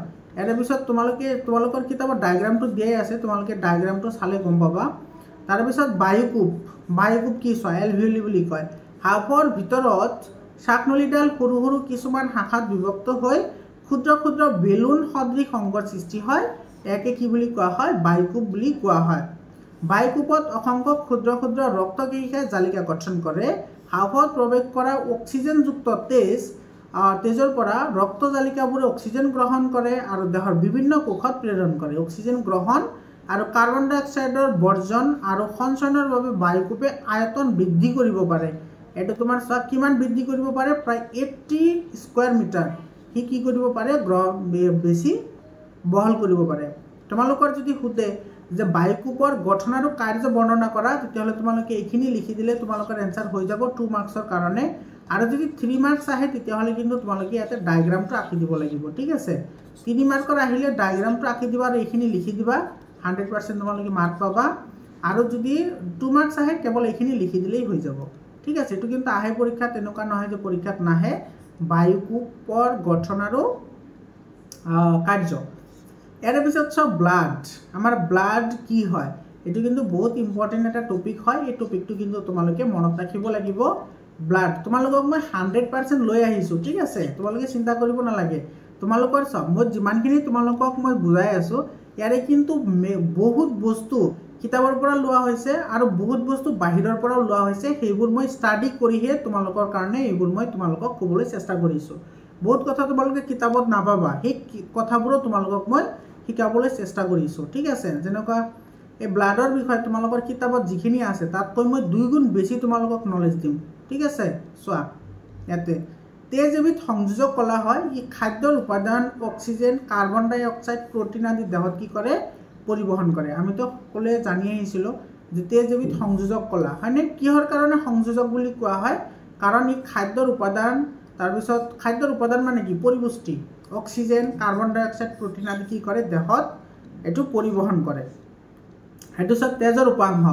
তোমালোকেতো গমেই পোৱা যে তেজৰ উপাংশ হৈছে প্ৰধানত 2টা। লক্ষ্য কৰিবা দেই, তোমালোকে ইয়াতে মিসকনচেপশ্যন থাকে বহুত ষ্টুডেণ্টৰ যে তেজৰ উপাংশটো 3টা। তেজৰ উপাংশ 3টা নহয়, তেজৰ উপাংশ 2টা। এটা হৈছে প্লাজমা আৰু এটা হৈছে ৰক্তকণা। আৰু তেজৰ ৰক্তকণাহে 3টা, তেজৰ ৰক্তকণা 3টা। ঠিক আছে, আৰু এইটো হৈছে প্লাজমা আৰু ৰক্তকণা। এতিয়া চোৱা তেজ এবিধ সংযোজক কলা, সেইটোতো আমি গমেই পালোঁ। তো প্লাজমা কি, প্লাজমা হৈছে তেজৰ জুলীয়া যিটো অংশ থাকে সেইটোক আমি কি বুলি কওঁ, প্লাজমা বুলি কওঁ। আৰু প্লাজমাৰ কাম কি চাবা, প্লাজমাৰ কাম হৈছে দ্ৰৱীভূত অৱস্থাত খাদ্যবস্তু, কাৰ্বন ডাই অক্সাইড, নাইট্ৰজেন জাতীয় বৰ্জিত পদাৰ্থৰ পৰিবহন।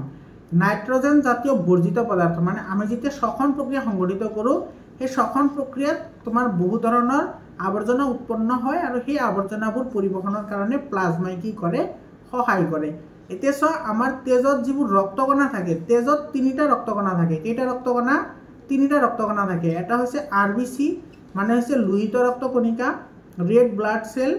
তাৰপিছত এটা থাকে তোমাৰ WBC, এটা হৈছে WBC মানে তোমাৰ হোৱাইট ব্লাড চেল অৰ্থাৎ শ্বেত ৰক্তকণিকা। আৰু 3 নম্বৰত হৈছে প্লেটেলেটছ অৰ্থাৎ অনুচক্ৰিকা। এই 3টা হৈছে তেজৰ ৰক্তকণা, মোষ্ট ইম্পৰ্টেণ্ট হয়। তোমালোকে কিন্তু ইয়াতে মনত ৰাখিব লাগিব। তো চোৱা আমি ছেপাৰেটকৈ চাই লওঁ কি হয়। ইয়াতে চোৱা RBC মানে লোহিত ৰক্তকণিকা। আৰু RBCত তোমাৰ কি থাকে, হিমগ্ল'বিন থাকে। আৰু হিমগ্ল'বিনত অক্সিজেনৰ প্ৰতি আসক্তি বেছি থাকে। আৰু চোৱা আমাৰ RBCত যিটো তোমাৰ হিমগ্ল'বিন থাকে HAEMO, এইটো হিমগ্ল'বিন যে থাকে, সেই হিমগ্ল'বিনক কিন্তু তোমাৰ RBCয়ে বা তোমাৰ এই হিমগ্ল'বিনে অক্সিজেনক ডাইৰেক্টলি কি কৰিব নোৱাৰে, গ্ৰহণ কৰিব নোৱাৰে। তো সেইকাৰণে ইহঁতে কি কৰে, অক্সি হিমগ্ল'বিন, ঠিক আছে, অক্সি হিমগ্ল'বিন নামৰ এটা যৌগ উৎপন্ন কৰে। আৰু সেই যৌগৰ অৱস্থাত মানে জুলীয়া অৱস্থাত ইহঁতে কি কৰে, অক্সিজেন গ্ৰহণ মানে পৰিবহন কৰে। ঠিক আছে, মনত ৰাখিবা দেই। এইটো অক্সি হিমগ্ল'বিন হিচাপে অক্সিজেন পৰিবহন কৰে। RBCৰ বৰণ হৈছে ৰঙা। আৰু RBCত তোমাৰ বা যিটো আমাৰ হিমগ্ল'বিন আছে, হিমোগ্লোবিনক তোমাৰ শাক কণা বুলিও কোৱা হয়। হিমোগ্লোবিনক শাক কণা এই কাৰণে কোৱা হয় কাৰণ ই কি কৰে অক্সিজেন পৰিবহন কৰে, সেইকাৰণে ইয়াক শাক কণা বুলিও কোৱা হয়। তাৰপিছত আছে শ্বেতৰক্ত কণিকা বা WBC। শ্বেতৰক্ত কণিকাৰ বৰণ হৈছে বগা আৰু ইয়াৰে কাৰ্য হৈছে প্ৰটিন কাৰ্বহাইড্ৰেট আদি পৰিবহন কৰা। মোষ্ট ইম্পৰ্টেণ্ট তোমাৰ প্ৰতিদেহ গঠনত সহায় কৰে, মানে আমাৰ দেহত যিটো এণ্টিবডি আছে এই এণ্টিবডি গঠনত তোমাৰ কোনে সহায় কৰে? WBCয়ে সহায় কৰে। এইটো কিন্তু বহুত ইম্পৰ্টেণ্ট হয়, তোমালোকৰ বুকত কিন্তু নাই এইবোৰ কথা। আৰু এণ্টিবডি গঠনত সহায় কৰে মানে কেনেকৈ? অপকাৰী অণুজীৱ যদি আমাৰ দেহত প্ৰৱেশ কৰে তেতিয়াহ'লে সেইবোৰৰ লগত যুদ্ধ কৰি আমাৰ দেহক সুৰক্ষা কৰে। আৰু এটা পইণ্ট তোমালোকে মনত ৰাখিবা, WBCয়ে নিজৰ আকাৰ সলনি কৰিব পাৰে আৰু যিহেতু নিজৰ আকাৰ সলনি কৰিব পাৰে সেইকাৰণেই অণুজীৱবোৰক তোমাৰ এনেকৈ ফান্দত পেলাব পাৰে। মানে ধৰা এইটো এটা অণুজীৱ হয়, তো এই অণুজীৱৰ তোমাৰ চাৰিওফালে এনেকৈ কি কৰিব, এই যিটো WBC আছে এনেকৈ ওপৰত এটা আৱৰণৰ সৃষ্টি কৰি দিব, যাৰ ফলত এই অণুজীৱটোৱে প্ৰজনন কৰিব নোৱাৰিব, লৰচৰো কৰিব নোৱাৰিব, খাদ্যও নাপাব, ফলত এইটো কি কৰিব মৰি যাব। ঠিক আছে, এনেকৈ তোমাৰ কি কৰে WBC আমাক সহায় কৰে। আৰু তাৰপিছত আছে অনুচক্ৰিকা। অনুচক্ৰিকাৰ ওপৰত কিন্তু ডিফাৰেণ্ট টাইপ অফ কুৱেশ্যনছ হয়। অনুচক্ৰিকাত ভিটামিন কে থাকে, ঠিক আছে, ভিটামিন কে থাকে অনুচক্ৰিকাত, ভিটামিন কে থাকে আৰু তেজ গোট মৰাত সহায় কৰে আৰু ক্ষত স্থানৰ পৰা তেজ নিৰ্গত হোৱাত বাধা দিয়ে। বৰ্তমান ছাত্ৰ ছাত্ৰীসকল ইয়াৰ ওপৰত তোমাৰ লখিমপুৰ জিলাত যোৱা বছৰ যিটো তোমাৰ প্ৰি বোৰ্ড এক্সামিনেশ্যন হৈ গ'ল বা তোমালোকৰ যিটো হাফ ইয়াৰলি এক্সামিনেশ্যন হয়, গোটেইকেইটা কুৱেশ্যন পেপাৰ মই সলিউশ্যন কৰা আছে। তোমালোকে যদি চোৱা নাই প্লে লিষ্টত গৈ এতিয়াও চাব পাৰা, ঢেৰ সাৰা ভিডিঅ' আছে। তোমালোকে সেইবোৰ চালে গম পাবা যে কেনেকুৱা ধৰণৰ কুৱেশ্যন আহিব তোমালোকৰ মেট্ৰিক পৰীক্ষাত। ঠিক আছে, তো ইয়াতে চোৱা, ইয়াত সেই লখিমপুৰ জিলাত এটা কুৱেশ্যন আহিছে যে অৰুণিমাই তোমাৰ আপেল ফল কাটি থাকোঁতে হঠাতে কি হ'ল, আঙুলি এটা কাটি গ'ল। আঙুলিটো কাটাৰ পিছত মাকক সুধিলে যে আঙুলিটো কেনেকৈ বন্ধ হ'ব বা অকলে কেনেকৈ বন্ধ হ'ব। তেতিয়া তোমাৰ মাকে কি এনচাৰ দিব? তেতিয়া মাকে কি এনচাৰ দিব? তেতিয়া একেবাৰে চিম্পল হয়। তেতিয়া মাকে এনচাৰ দিব যে তোমাৰ তেজত অনুচক্ৰিকা আছে আৰু সেই অনুচক্ৰিকাই কি কৰিব, তোমাৰ কাটা অংশৰ পৰা তেজ ওলাই অহাত কি কৰিব, বাধা প্ৰদান কৰিব। বুজি পালানে? তো এইটো অনুচক্ৰিকাৰ লগত মানে তোমাৰ ডে টু লাইফৰ লগত সেইটো ৰিলেটেড কৰি কুৱেশ্যন সুধিব পাৰে। ইয়াৰ পিছত চোৱা মানুহৰ হৃদযন্ত্ৰ, এইটো চাবা তোমালোকে কিন্তু এইটো ভালদৰে বুজি পাব লাগিব। মানুহৰ হৃদযন্ত্ৰ প্ৰথমতে তোমালোকৰ এইটো বহুত ইম্পৰ্টেণ্ট হয়। এইবাৰ মেট্ৰিক পৰীক্ষাত কিন্তু এইটো মানে 2026ত মেট্ৰিক পৰীক্ষাত অহাৰ বহুত চান্স আছে এই ডায়েগ্ৰামটো। ঠিক আছে, চোৱা ইয়াতে কেনেকৈ আমাৰ তেজসমূহ পৰিবাহিত হয় মই তোমালোকক ডায়েগ্ৰামৰ সৈতে বুজাই দিছোঁ। চাবা, সৰ্বপ্ৰথম তোমাৰ কি কৰিব, হাওঁফাওঁৰ পৰা ক্লুম হীৰাৰ সহায়ত, লক্ষ্য কৰা, হাওঁফাওঁৰ পৰা প্ৰথমতে হাওঁফাওঁত আহিব অক্সিজেন, হয়নে? সেই মানে অক্সিজেনযুক্ত তেজখিনি হাওঁফাওঁৰ পৰা ক্লুম হীৰাৰ সহায়ত প্ৰথমতে বাউলিন্দত আহিব, সেইটো বাউলিন্দ। সেই বাউলিন্দত অহাৰ পিছত তোমাৰ এইখিনি ঠাই সংকুচিত হ'ব, এইখিনি ঠাই কি হ'ব, সংকুচিত হ'ব। সংকুচিত হোৱাৰ লগে লগে এইটো তোমাৰ ভিতৰত এটা প্ৰেছাৰ ক্ৰিয়েট হ'ব আৰু সেই প্ৰেছাৰৰ ফলত এইটো চোৱা, এই যিটো পাৰ্ট হয় এইখিনিক তোমাৰ ভাল্ভ বুলি কয় বা কপাট বুলি কয়, ভাল্ভ বা কপাট। এই কপাট এই কাৰণে থাকে ইয়াতে যাতে তেজ ইয়াতে সোমোৱাৰ পিছত আৰু ঘূৰি ইয়াতে আহিব নোৱাৰে। বুজি পাইছানে? লক্ষ্য কৰা। তো তোমাৰ ইয়াতে সংকোচন হোৱাৰ ফলত সেইটো কি কৰিব, তাৰ পিছৰ যিটো অংশ সেইটো হৈছে বাওঁ নিলয়। সেই বাওঁ নিলয়ত তোমাৰ কি কৰিব, তেজ ইয়াতে আহি পৰিব আৰু এই বাওঁ নিলয় আকৌ সংকুচিত হ'ব। বাওঁ নিলয় সংকুচিত হ'লে সেই তেজখিনি তোমাৰ এইফালে তোমাৰ কি কৰিব, সু অলিন্দত প্ৰৱেশ কৰিব। লক্ষ্য কৰিবা দেই, বাওঁ নিলয়ৰ পৰা গ্ৰহণ আহিব ক'ত, তেজ সু অলিন্দত আহিব, সু অলিন্দত। ঠিক আছে, সু অলিন্দৰ পৰা তোমাৰ এইটো সংকুচিত হ'ব। এই সংকুচিত হ'লে তোমাৰ এইটো কি কৰিব, ইফালে তাৰ পিছৰ যিটো অংশ আছে এইটো সু নিলয়ত আহিব আৰু সেই সু নিলয়ৰ পৰা যেতিয়া তোমাৰ এইটো সংকুচিত হ'ব তেতিয়া তোমাৰ এইটো কি কৰিব, ক্লুম ধমনীৰ সহায়ত এইটো আমাৰ দেহৰ বিভিন্ন অংগলৈ তেজ পৰিবাহিত হ'ব, যিখিনি অক্সিজেনযুক্ত তেজ।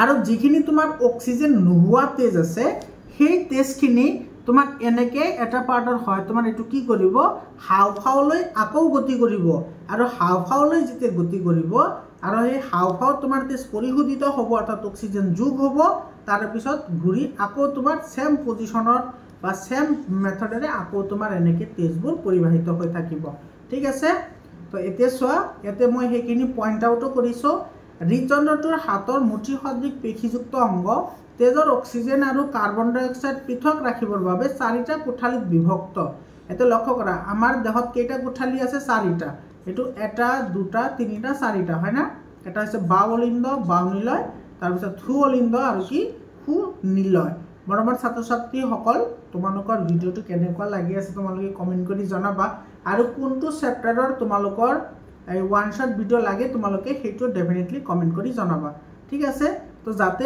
অক্সিজেন থকা তেজ আৰু অক্সিজেন নথকা তেজ অক্সিজেন থকা তেজক বিশুদ্ধ তেজ বুলি কয় অক্সিজেন থকা তেজক বিশুদ্ধ তেজ আৰু অক্সিজেন নথকা তেজক অশুদ্ধ তেজ বুলি কোৱা হয় যাতে মিহলি হ'ব নোৱাৰে তাৰ কাৰণে আমাৰ সেপাৰেট কে এনেকৈ তোমাৰ কি আছে 4টা ভাগ আছে তাৰ পিছত চোৱা তেজৰ পৰিবহন মই ইয়াতে পইণ্ট আউট কৰিছো চাবা হাওঁফাওঁৰ পৰা অক্সিজেনযুক্ত তেজ আহি বাওলিন্দত সোমায় বাওলিন্দত তেজ সংগ্ৰহ কৰাৰ পিছত ই সংকুচিত হয় আৰু চাপৰ প্ৰভাৱত তেজ বাওনিলয়ত সোমায় এটো সিকুৱেন্সলি তোমালোকে কিন্তু মনত ৰাখিবা ইয়াৰ পৰা সিকুৱেন্স বেসড কোৱেশ্চন হয় এমসিকিউ তাৰ পিছত সুঅলিন্দিত সংকুচিত হোৱাৰ সময়ত সুনিলয়ৰ কপাট মুকলি হয় আৰু সুঅলিন্দৰ তেজ আহি সুনিলয়ত প্ৰৱেশ কৰে সুনিলয় সংকুচিত হলে তেজ আকৌ হাওঁফাওঁলৈ যায় য'ত তেজ পৰিশোধিত হয় এতে চোৱা এটো নিলয়ৰ পৰা তেজ দেহৰ বিভিন্ন অংগলৈ পৰিবহন হ'ব লাগে বাবে আন্তঃনিলয়ৰ বেৰখন আন্তঃলিন্দৰ বেৰখনতকৈ কি হয় ডাঠ হয় এতে তুমি যদি চিত্ৰটো ভালদৰে যদি লক্ষ্য কৰা এইফালে চোৱা এই যেটো পাৰ্ট আছে এই পাৰ্টটো তোমাৰ মোটা হয় আৰু এই পাৰ্টটো চিকন হয় হয়নে মানে ঠুনুকা বা কি হয় এটো চা এইখিনি পাৰ্ট তোমাৰ কি হয় এইখিনি পাৰ্ট অলপমান কি হয় ডাঠ হয় আৰু এইখিনি কি হয় পাতল হয় কাৰণ ইয়াতে তোমাৰ প্ৰেসাৰ বেছি পৰে ইয়াতে প্ৰেসাৰ বেছি পৰে ইয়াতে প্ৰেসাৰ বেছি পৰে আৰু কিন্তু ইয়াতে প্ৰেসাৰ কম পৰে সেই কাৰণে তোমাৰ এটো কি হয় বেছি ডাঠ হয় যাতে ফাটি না যায় ঠিক আছে তার পিছত চোৱা দ্বৈত ৰক্ত পৰিবহন তন্ত্ৰ দ্বৈত ৰক্ত পৰিবহন তন্ত্ৰ কি হয় চাবা দ্বৈত ৰক্ত পৰিবহন তন্ত্ৰ দ্বৈত মানে দুই মানে আমাৰ দেহত ৰক্ত পৰিবহন হ'বলৈ হলে তেজ দুবাৰহে কি হ'ব লাগে পৰিবাহিত হ'ব লাগে তোমালোকে ডায়াগ্ৰামটো লক্ষ্য কৰাচোন তোমালোকে যদি ডায়াগ্ৰামটো মনত ৰাখিব পাৰা তেতিয়া হলে কিন্তু ভালদৰে সুবিধাজনক হ'ব চাবা কেনেকৈ যায় চাবা প্ৰথমতে হাওঁফাওঁৰ পৰা ক্লুম হীৰাৰ সহায়ত আমাৰ তেজখিনি তোমাৰ কি কৰিব এনেকৈ ইয়াতে আমাৰ হ'ব প্ৰথমতে সোমাব ক'ত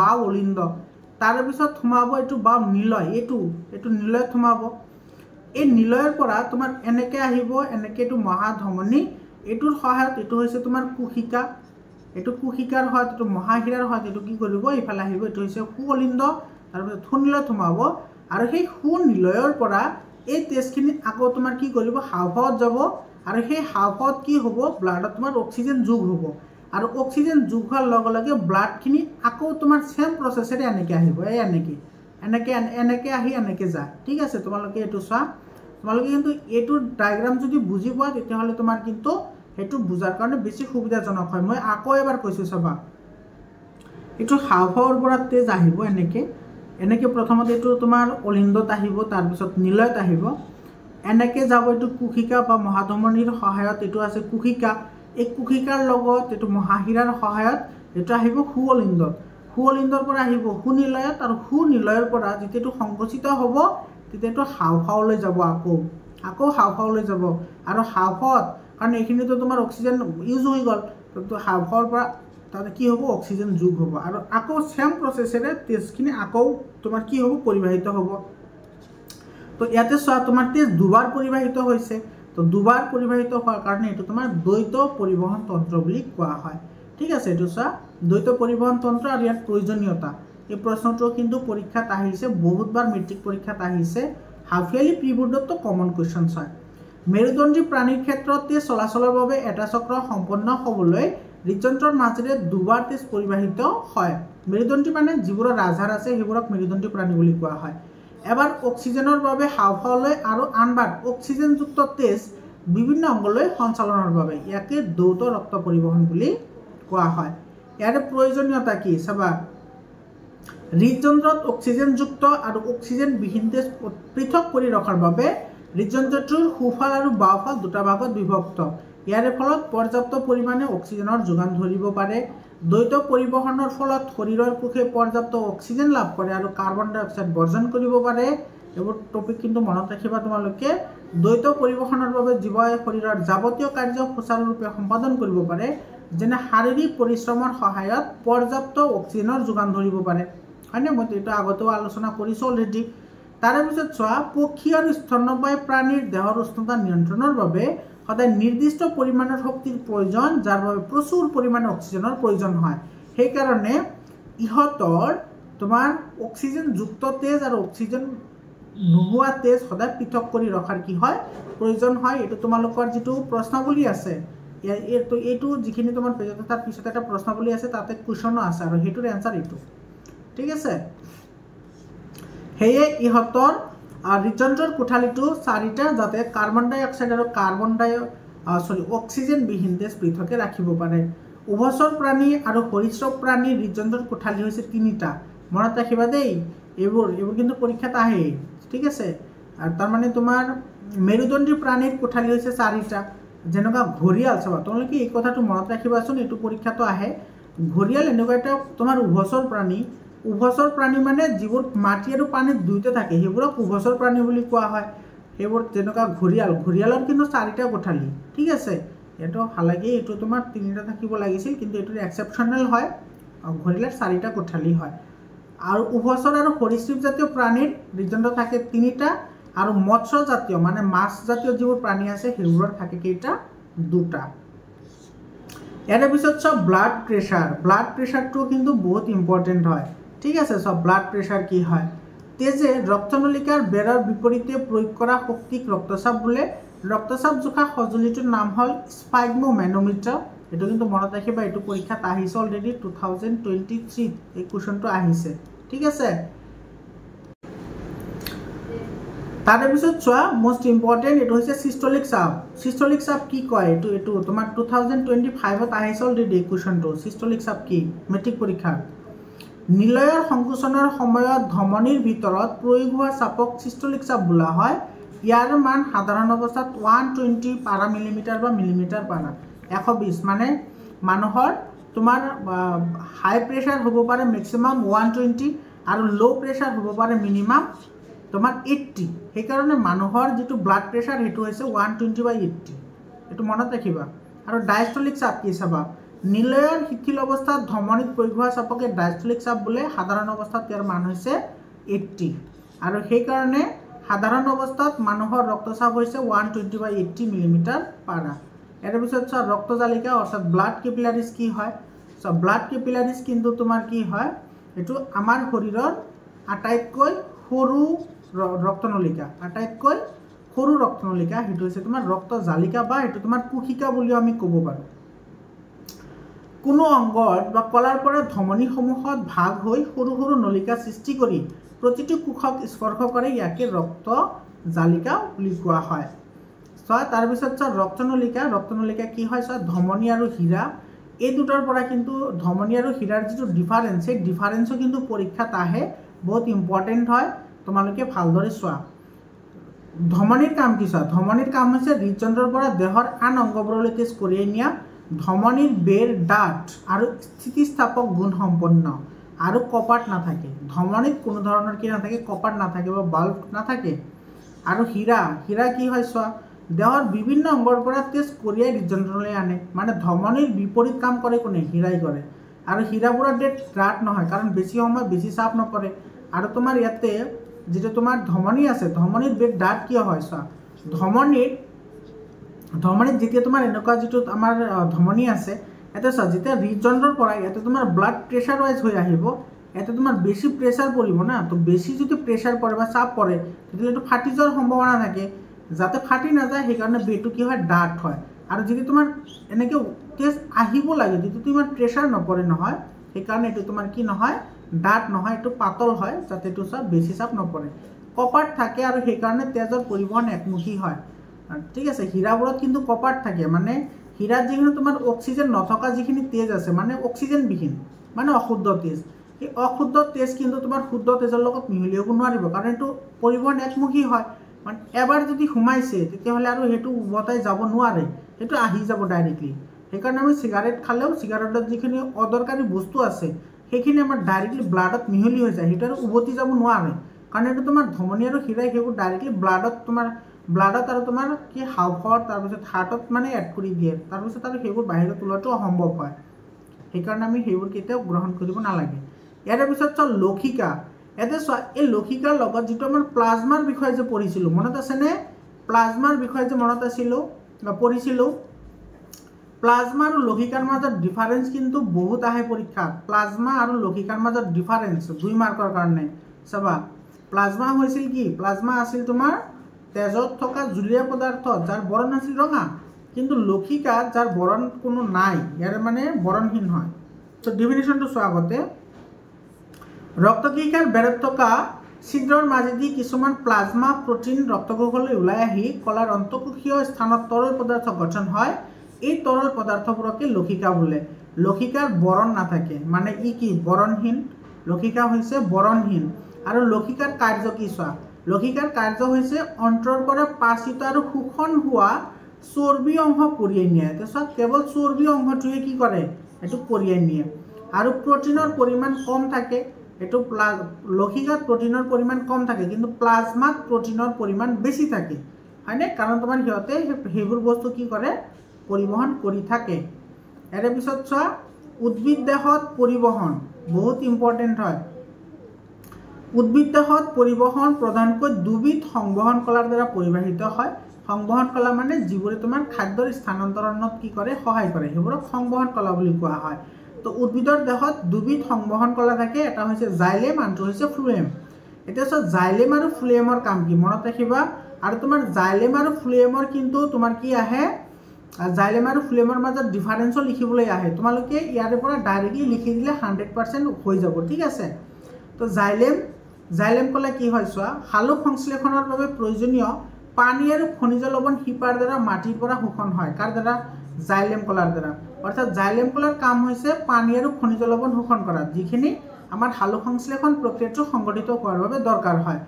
জাইলেম কলাৰ অধিকাংশ কোষ মৃত। এইটো চোৱা, জাইলেম কলাৰ কোষবোৰ মৃত হয়, সেইকাৰণে জাইলেম কলাৰ কাৰ্যবোৰ নিৰ্জীৱ হয়। জাইলেম কলাৰ কাৰ্য কি? নিৰ্জীৱ, মানে ই কাৰ্য কৰিবলৈ কোনো ধৰণৰ কি নালাগে? শক্তিৰ প্ৰয়োজন নহয়, যিহেতু তোমাৰ মেক্সিমাম কোষ মৃত। আৰু কেনেকৈ হয় সেইটো চোৱা। শিপাৰ কোষবোৰে শিপা আৰু মাটিৰ আয়নৰ ঘাৰতাৰ তাৰতম্য সৃষ্টি কৰে, আৰু ফলত তোমাৰ কি হয়? পানী শোষণ হয়। সংবহন সুতিৰ সৃষ্টিৰ বাবে পানী আৰু খনিজ পদাৰ্থ আৰু পৰিবহণ নিষ্ক্ৰিয়। মানে চোৱা, তোমাৰ ধৰি লোৱা তোমালোকৰ এনেকুৱা যিবোৰ পাইপ আছে চোৱা, আৰু ইয়াতে তুমি পাত্ৰ এটাত পানী ৰাখিছা, ঠিক আছে? ইয়াৰ পৰা তুমি যদি শুহি দিয়া, ইয়াৰ পৰা শুহি দিলে চোৱা, এই পানীখিনি তোমাৰ এই পাইপেৰে ভিতৰ ফালে উঠি আহিব নে উঠি নাহে? উঠি আহিব, ডেফিনেটলি আহিব। কিহৰ কাৰণে আহিব?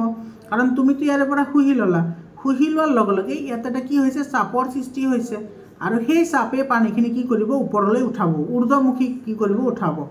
ঠিক একেদৰে আমাৰ উদ্ভিদ দেহতো হয়। ধৰি লোৱা তোমাৰ এইটো উদ্ভিদ, আমাৰ এইটো এনেকুৱা উদ্ভিদ আছে, আৰু এইখিনি হৈছে শিপা, ঠিক আছে? আৰু এইখিনি মাটি। ইয়াতে তোমাৰ পাতত তোমাৰ কি হ'ব? বাষ্পমোচন হ'ব। পাতত কি হ'ব? বাষ্পমোচন হ'ব। তো বাষ্পমোচন হ'লে তোমাৰ কি হ'ব? বাষ্পমোচন মানে কি? পানীখিনি, অতিৰিক্ত পানীখিনি বাষ্পীভূত ওলাই দিয়া। ধৰি লোৱা এই কোষটোৱে তোমাৰ কি কৰিছে? পানী ওলাই দিছে। তেতিয়াহ'লে ইয়াতেতো এটা খালী ঠাইৰ সৃষ্টি হ'ব না? নহয়, খালী ঠাই ডেফিনেটলি সৃষ্টি হ'ব। আৰু ইয়াতে এটা কি হ'ব? চাপৰ সৃষ্টি হ'ব। আৰু এই চাপটো পুৰাবলৈ হ'লে তোমাৰ এই যে শিপাবোৰ যে পানীৰ লগত টাচ হৈ আছে, ইয়াৰে পৰা তোমাৰ পানীখিনি কি কৰিব? ইয়ালৈকে গতি কৰিব, অট'মেটিকেলি আহি যাব ইয়াতে। যেনেকৈ যে আমাৰ ইয়াতে যে বাষ্পমোচন হ'লে, সেই বাষ্পমোচনৰ ফলত ইয়াতে চাপৰ যিটো সৃষ্টি হৈছে, আৰু ইয়াতে পানীৰ ঘাৰতা বেছি হ'ব, কাৰণ ভিতৰত তোমাৰ ফুফুলা থাকিব। সেইকাৰণে ইয়াতে তোমাৰ কি কৰিব? আৰু এই যিটো চাপ, সেইটো তোমাৰ মূল চাপ বুলি কয়। মূল চাপ মানে শিপাৰ চাপ, মূল চাপ বা শিপাৰ চাপ। আৰু এই চাপৰ সহায়ত তোমাৰ কি কৰিব? পানীখিনি অট'মেটিকেলি তোমাৰ ওপৰলৈ উঠি আহিব। সেইকাৰণে জাইলেম কলাৰ যিটো কাৰ্য, সেইটো নিষ্ক্ৰিয় হয়, কোনো ধৰণৰ আহাৰৰ প্ৰয়োজন নহয়। আৰু ইয়াৰে পৰিবহণ কাৰ্য একমুখী হয়, কেৱল ওপৰ ফালেহে আহিব, কেৱল ঊৰ্ধ্বমুখী। কেৱল কি? ঊৰ্ধ্বমুখী, এইটো নিম্নমুখী নহয়। গছ এটা যিমানে দীঘল নহওক কিয়, পানী সদায় ওপৰ ফালে যাব, পানী আৰু খনিজ লৱণ। তাৰে পিছত ইয়াতে দিছে এইটো বাষ্পীভৱনৰ ফলত শোষণ বলৰ সৃষ্টি হয় বাবে পানী কি হয়? শোষণ হয়। ঠিক আছে, তোমালোকে কিন্তু এই পইণ্টকেইটা মনত ৰাখিব লাগিব। তাৰে পিছত চোৱা ফ্লোয়েম কলা। ফ্লোয়েম কলাই তোমাৰ কি কি কৰে চাবা। সালোক সংশ্লেষণত উৎপাদিত খাদ্যদ্ৰব্য পাতৰ পৰা বিভিন্ন অংগলৈ পৰিবহন কৰে সেইটো হৈছে তোমাৰ ফ্লুয়েম কলা ঠিক আছে মানে ফ্লুয়েম কলাই তোমাৰ খাদ্য বস্তু পৰিবহন কৰে আৰু জাইলেম কলাই কি কৰে পানী আৰু খনিজ লৱণ পৰিবহন কৰে আৰু ফ্লুয়েম কলাই উৎপাদিত খাদ্য বস্তু পৰিবহন কৰে পৰিবহন কাৰ্য সম্পাদিত হ'বলৈ কোষৰ শক্তিৰ প্ৰয়োজন হয় কাৰণ তোমাৰ ফ্লুয়েম কলাৰ যিবোৰ কোষ আছে সেই কোষবোৰ জীৱিত হয় আৰু কাৰ্য কৰিবলৈ কি লাগে শক্তি লাগে তাৰপিছত পৰিবহন কাৰ্য উভয়মুখী চোৱা এটা গছৰ তোমাৰ শিপাৰো কি লাগে খাদ্য লাগে তাৰপিছত পাতৰো খাদ্য লাগে লগতে ডালৰো খাদ্য লাগে তো শিপাৰ কাৰণে এইটো তলফালেও আহিব লাগিব আৰু পাতৰ কাৰণে ওপৰফালেও যাব লাগিব তাৰ মানে এইটো উভয়মুখী দুইফালে কি কৰিব পাৰে কাৰ্য কৰিব পাৰে তাৰপিছত চোৱা এইটো কোষবোৰ কি হয় জীৱিত হয় কোষবোৰ জীৱিত আৰু সেইকাৰণে কাৰ্যৰ কাৰণে কি লাগে শক্তি লাগে ইয়াৰ পিছত চোৱা বাষ্প মোচন বা পত্ৰ মোচন আৰু ইয়াৰ প্ৰয়োজনীয়তা বহুত ইম্পৰ্টেণ্ট হয় ইয়াৰ ওপৰতো কিন্তু বিভিন্ন ধৰণৰ কোৱেশ্চন আহে তো এইটোৰ আনসাৰ বা এইটো তুমি কেনেকৈ মনত ৰাখিবলৈ ট্ৰাই কৰিবা চোৱা উদ্ভিদে শোষণ কৰা অতিৰিক্ত পানী বায়বীয় অংগই বাষ্পাকাৰে পত্ৰৰন্ধ্ৰৰ মাজেৰে বায়ুমণ্ডললৈ এৰি দিয়া প্ৰক্ৰিয়াকে পত্ৰমোচন বা বাষ্পমোচন বুলি কোৱা হয় এই বিষয়ে আমি অলৰেডি ডিছকাশ্যন কৰিছোৱে তো তোমাৰ উদ্ভিদৰ যিবোৰ পাত থাকে সেই পাতত যিবোৰ পত্ৰৰন্ধ্ৰ আছে পাতত থকা বিন্দুবোৰে পত্ৰৰন্ধ্ৰ হয় সেই পত্ৰৰন্ধ্ৰৰ সহায়ত যাতে পানীখিনি তোমাৰ কি কৰে বায়ুমণ্ডললৈ বাষ্প আকাৰে এৰি দিয়ে আৰু সেই প্ৰক্ৰিয়াটোকে পত্ৰমোচন যেহেতু পাতৰ দ্বাৰা হয় সেইকাৰণে পত্ৰমোচন বুলি কয় আৰু যেহেতু পানী বাষ্প হয় সেইকাৰণে এইটো বাষ্পমোচন বুলিও ক'ব পাৰি আৰু চোৱা এই বাষ্পমোচনৰ প্ৰয়োজনীয়তা কি চাবা বহুত ইম্পৰ্টেণ্ট হয় কিন্তু বাষ্পমোচনৰ প্ৰয়োজনীয়তা কি চাবা পানী আৰু খনিজ লৱণ শোষণ আৰু শিপাৰ পৰা পাতলৈ ঊৰ্ধ্বমুখী গতি লাভ কৰাত কি কৰে সহায় কৰে হয়নে এইটো চা এনেকৈ ধৰি লোৱা আমাৰ এইটো এটা উদ্ভিদ আছে এইখিনি গা গছ আৰু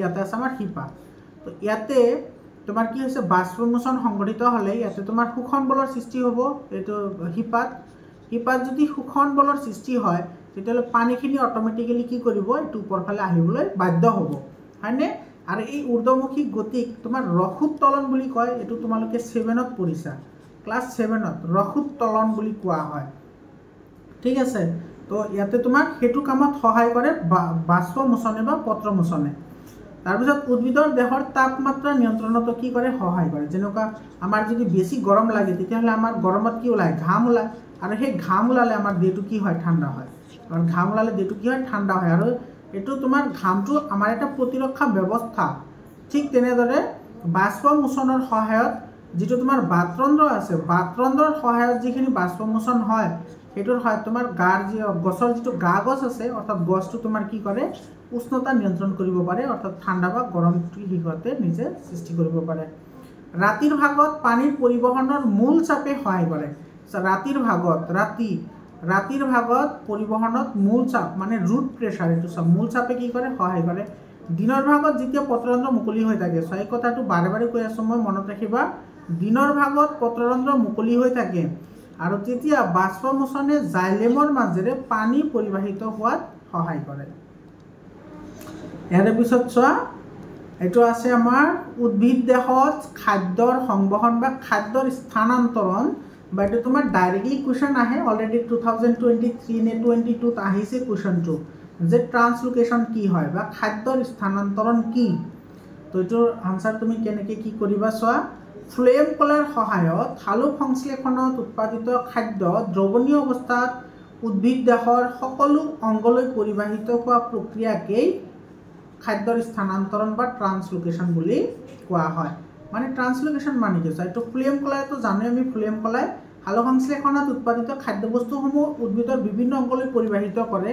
আৰু সেই পৰিবাহিত হোৱা যিটো প্ৰক্ৰিয়া সেইটোকে খাদ্য স্থানান্তৰণ বুলি কোৱা হয় খাদ্য আৰু আন পদাৰ্থবোৰ উদ্ভিদৰ দেহত ঊৰ্ধ্বমুখী আৰু অধোমুখী দুয়ো দিশতে চালনী নলিকা আৰু সংগী কোষৰ সহায়ত সংগঠিত হয় এইটো কিন্তু এই লাইনটো মনত ৰাখিবা ঊৰ্ধ্বমুখী আৰু অধোমুখীটো জানাই মানে ওপৰ ফালে গ'লে ঊৰ্ধ্বমুখী আৰু শিপাৰ ফালেতো আহিলে খাদ্যবস্তুখিনিতো তলফালে আহিব লাগিব সেইটো অধোমুখী মানে তলৰ ফালে আৰু এইটো সংগঠিত হয় কিহৰ দ্বাৰা চালনী নলিকা আৰু সংগী কোষৰ দ্বাৰা এই কাৰ্যটো কি হয় সংগঠিত হয় ইয়াৰ পিছত চোৱা মানুহৰ ৰেচন এইটো চোৱা এইটো তোমাৰ এইটো কিন্তু মনত ৰাখিব লাগিব দেই এই ডায়েগ্ৰামটো তোমালোকে চাব লাগিব বহুত ইম্পৰ্টেণ্ট হয় ডায়াগ্ৰামৰ লগত ৰিলেটেড ডায়াগ্ৰাম বেসড কুৱেশ্যন আহে ঠিক আছে বহুত তোমাৰ জিলাত কুৱেশ্যন আহিছে এইটো যেটো মূত্ৰথলি আছে ইয়াতে তোমাৰ ডাইৰেক্টলি x লিখি দিছে ঠিক আছে x লিখি সুধিছে যে ইয়াৰে তোমাৰ কি হ'ব এইটো অংগটোৰ কাম কি বা x ৰ কাম কি এনে ধৰণৰ কুৱেশ্যন সুধিছে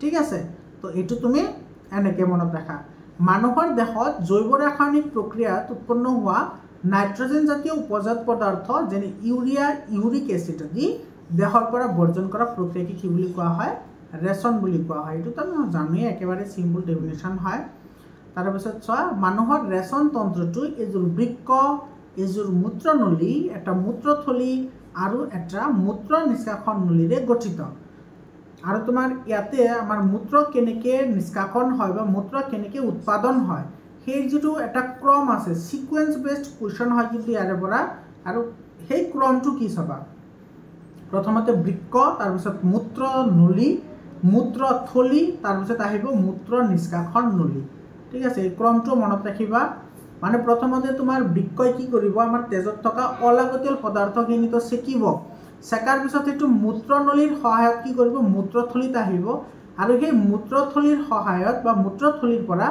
আমাৰ যেটো পেনিস আছে বা আমাৰ ছোৱালীসকলৰ যেটো ভেজাইনা আছে হেতুৰ সহায়ত তোমাৰ কি কৰিব এটো মূত্ৰ নিষ্কাশন নলী মানে হেতুৰ সহায়ত আমাৰ কি হয় বৰ্জন হয় ঠিক আছে এৰ পিছত সব বৃক্কৰ কাৰ্য আৰু গঠন বহুত ইম্পৰ্টেন্ট হয় এটো ডায়াগ্ৰামটো বাৰু তলত আছে এটো চা এটো বৃক্ক এটো নেফ্ৰন হয় এই নেফ্ৰনৰ যেটো পাৰ্ট আছে এই পাৰ্টটো কিন্তু বহুত ইম্পৰ্টেন্ট হয় বিশেষকৈ তোমাৰ এই পাৰ্টটো তুমি মনত ৰাখিব লাগিব এই পাৰ্টখিনিৰ ওপৰত বেছি কুৱেশ্যন আহা দেখা যায় এই পাৰ্টখিনি তোমালোকে এই পাৰ্টখিনি চাবা আৰু ইয়াৰে তোমালোকে দেখাই পাইছা গঠন কেনেকুৱা এইটো তোমালোকে ঘৰত প্ৰেক্টিস কৰিবা বহুত ইম্পৰ্টেন্ট হয় আৰু এইটোৰ বিষয়ে তুমি কি লিখিবা চাবা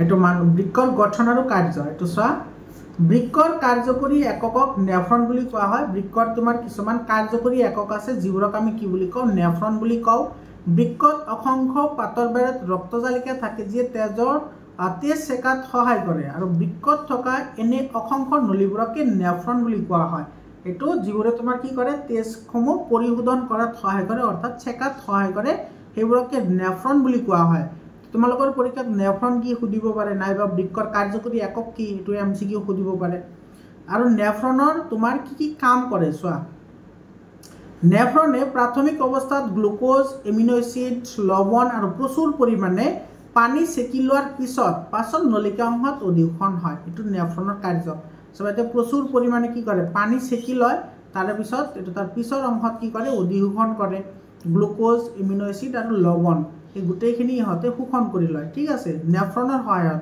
আৰু যিখিনি অলাগতিয়াল বস্তু আছে সেইখিনি তোমাৰ কি কৰে বৰ্জন কৰাৰ কাৰণে এটো থৈ দিয়ে তাৰ পিছত কোৱেশ্চনটো চোৱা তাৰ পিছৰ পইণ্টটো মূত্ৰথলিটো পেশীযুক্ত হোৱা বাবে স্নায়ুৰ দ্বাৰা নিয়ন্ত্ৰিত হয় এটো আমি জানোৱে যিবোৰ কাৰ্য স্নায়ুৰ দ্বাৰা নিয়ন্ত্ৰিত হয় সেইবোৰ তাৰমানে কি হয় ঐচ্ছিক কাৰ্য বুলি কয় আৰু সেই কাৰণে আমি মূত্ৰটো নিজে কি কৰিব পাৰো সহ্য কৰিব পাৰো যেনেকৈ আমাৰ প্ৰস্ৰাৱ আহিলে বা আমাৰ যদি হাগা লাগে বা আমাৰ যদি মুতিবলৈ ইচ্ছা যায় তেতিয়া হলে কিন্তু আমাৰ হেতু আমি সহ্য কৰিব পাৰো যে আধা ঘণ্টাৰ পিছত আমি প্ৰস্ৰাৱ কৰি লম হয়নে কাৰণ এটো ঐচ্ছিক ক্ৰিয়া হয় যেহেতু এটো স্নায়ুৰ দ্বাৰা কি হয় নিয়ন্ত্ৰিত হয় তাৰ পিছত চোৱা আৰ্টিফিশিয়াল কিডনি কৃত্ৰিম বৃক্ক কি হয় চাবা কৃত্ৰিম বৃক্কৰ সহায়ত নাইট্ৰজেন জাতীয় উপজাত দ্ৰব্য বৰ্জন কৰা প্ৰক্ৰিয়াক অপোহন বা ডায়ালাইসিস বুলি কোৱা হয় বহুত ইম্পৰ্টেন্ট হয় এটো কিন্তু তোমালোকৰ এমসিকিউ বা শৰ্ট মাৰ্কৰ কোৱেশ্চন আহি যাতে ঠিক আছে বহুত জিলাত আহিছে এটো অপোহন বা ডায়ালাইসিস বুলি কোৱা হয়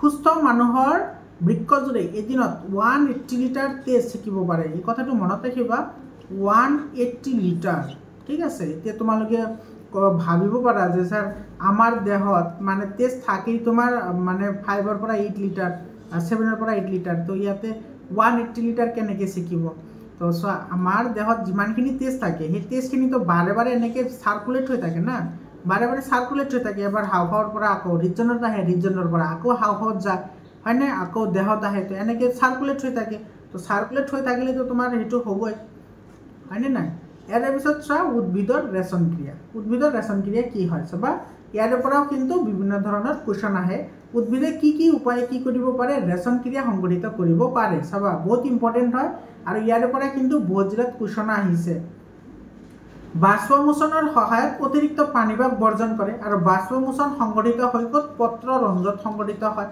হয়নে এটো পত্ৰ ৰন্ধ্ৰত সংঘটিত হ'ব পাৰে বা বাত ৰন্ধ্ৰত কি হ'ব পাৰে সংঘটিত হ'ব পাৰে তাৰে পিছত আছে তোমাৰ কি ছয়টো দেহৰ মৃতকোষৰ যোগেদি বা পাত সৰি পৰাৰ অংগৰ জৰিয়তে কিছুমান পদাৰ্থ বৰ্জন কৰে এটা কিন্তু বহুত ইম্পৰ্টেন্ট হয় এই কোৱেশ্চনটো তোমাৰ লখিমপুৰ জিলাত আহিছে যোৱা বছৰ আৰু এই কোৱেশ্চনটো তোমাৰ কিছুমানটো বিচাৰিয়ে নাপায় যে কোৱেশ্চনটো আছে ক'ত কিন্তু তোমালোকৰ বুকত ধুনীয়াকৈ দিয়া আছে সব গোটা পদাৰ্থৰ সহায়ত ইহঁতে কিছুমান কি কৰিব পাৰে ৰেচন কাৰ্য সংগঠিত কৰিব পাৰে যেনেকুৱা ইয়াতে সেটো খৰি পৰা পাত মানে পাত এটা খৰি পেলাব বা পাত হালধীয়া কৰি হেতু পেলাই দিব বা তোমাৰ কেতিয়াবা ফল সোনকালে পকাই দিব গছৰ যিখিনি ফল থাকে সেই ফল মানে কি সব গছৰ ফল হৈছে গছৰ খাদ্য ঠিক আছে ইহঁতে জমা কৰি ৰাখে যাতে ভৱিষ্যতে হিৱাতে কিবা কাৰ্যত লাগিলে দৰকাৰ হয় বা হেতু ইউজ কৰিব পাৰে কিন্তু যেতিয়া গছৰ তোমাৰ খাদ্যৰ দৰকাৰ নহয় তেতিয়া তোমাৰ গছে কি কৰিব জানা এই ফলটো পকাই পেলাব ফল পকাই দিব ঠিক আছে আৰু ফল যদি পকে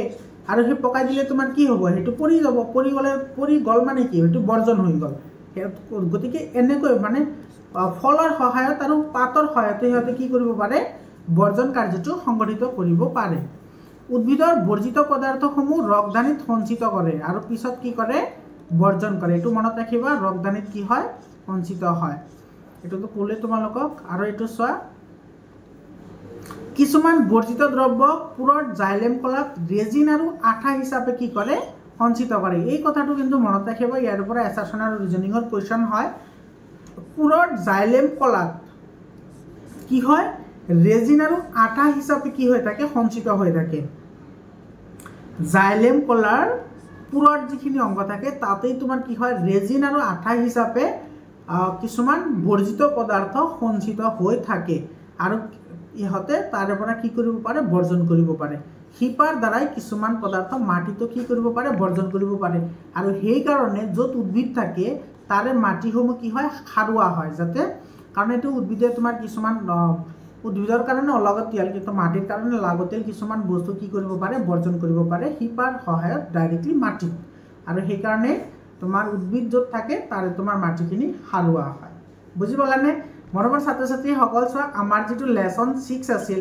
এই চেপ্টাৰটো তোমালোকৰ বুকৰ আটাইতকৈ দীঘল চেপ্টাৰ আৰু সেই চেপ্টাৰটো আমি 2 ঘণ্টাৰ ভিতৰতে আমি কি কৰিছো এটো কমপ্লিট কৰিছো মৰমৰ ছাত্ৰ ছাত্ৰী সকল তোমালোকে মোৰ পাৰ্সোনাল WhatsApp নম্বৰ লৈ লোৱা 7002824673 এটো মোৰ পাৰ্সোনাল WhatsApp নম্বৰ হয় তোমালোকৰ যদি কিবা খুদিবলগীয়া থাকে তোমালোকে এটো নম্বৰত কন্টাক্ট কৰিব পাৰিবা আৰু যদি তোমালোকৰ ই-বুক লাগে তোমালোকে গমে পাইছা আজিৰ ক্লাসটো কৰি তো তোমালোকৰ যদি ই-বুক লাগে ই-বুকও পাই যাবা তাতে 100% কোৱেশ্চন কভাৰ কৰা হৈছে এটো এমসিকিউ হওক বা লং কোৱেশ্চনে হওক গুটেখিনি তাতে টাৰ্গেট কৰা হৈছে যাতে এটো চেপ্টাৰৰ পৰা আমি 100% মাৰ্ক পৰীক্ষাত পাব পাৰো হেতু ইউনিট টেষ্ট হাফ ইয়াৰলি প্ৰিবোৰ্ড বা মেট্ৰিক পৰীক্ষাই হওক মৰমৰ ছাত্ৰ ছাত্ৰী সকল তোমালোকক সকলোকে ভিডিওটো চোৱাৰ কাৰণে ধন্যবাদ জনাইছো আৰু তোমালোকে মোৰ চেনেল HR এডুকেশনাল হাবটো সাবস্ক্ৰাইব কৰি ৰাখিবা আৰু তোমালোকৰ 26ত আহিবলগীয়া মেট্ৰিক পৰীক্ষাৰ কাৰণে 100% তোমালোকক মই হেল্প কৰিবলৈ ট্ৰাই কৰিম তোমালোকে এতিয়াই WhatsApp গ্ৰুপত জয়েন হোৱা WhatsApp গ্ৰুপৰ লিংক মই ডেসক্ৰিপচনত দি দিছো আৰু এই গুটেখিনি মই নিজে বনোৱা এই গুটেখিনি নোটস এটো HR এডুকেশনাল হাবৰ মই কৰ্তা হয় মৰমৰ ছাত্ৰ ছাত্ৰী সকলোকে ধন্যবাদ জনাইছো আৰু তোমালোকৰ কোনটো চেপ্টাৰৰ ওয়ান শট ভিডিও লাগে তোমালোকে ডেফিনেটলি কমেন্ট কৰি জনাবা আৰু তোমালোকৰ যদি ই-বুক লাগে চেপ্টাৰ ওয়াইজ তোমালোকৰ ই-বুক বনোৱা হৈছে চেপ্টাৰ ওয়াইজ তোমালোকে পাই যাবা যাতে আমাৰ টাৰ্গেট হৈছে 100% ঠিক আছে সেই কাৰণে মই চেপ্টাৰ ওয়াইজ বনাইছো তো চেপ্টাৰ ওয়াইজ যদি তোমালোকৰ লাগে ডাইৰেক্টলি তোমালোকে হ্যান্ড ৰিটেন তোমালোকে নোটস পাই যাবা জিবোৰৰ পৰা তোমালোকে ডেফিনেটলি যদি স্টাডি কৰিব পাৰা মোৰ মতে তেতিয়ালে 99% মাৰ্ক তোমালোকে তাতে পাই যাবা তোমালোকৰ ছাত্ৰ ছাত্ৰী সকল আজিৰ কাৰণে এইখিনিয়ে আকৌ লগ পাম বেলেগ এটা ভিডিও লৈ ধন্যবাদ।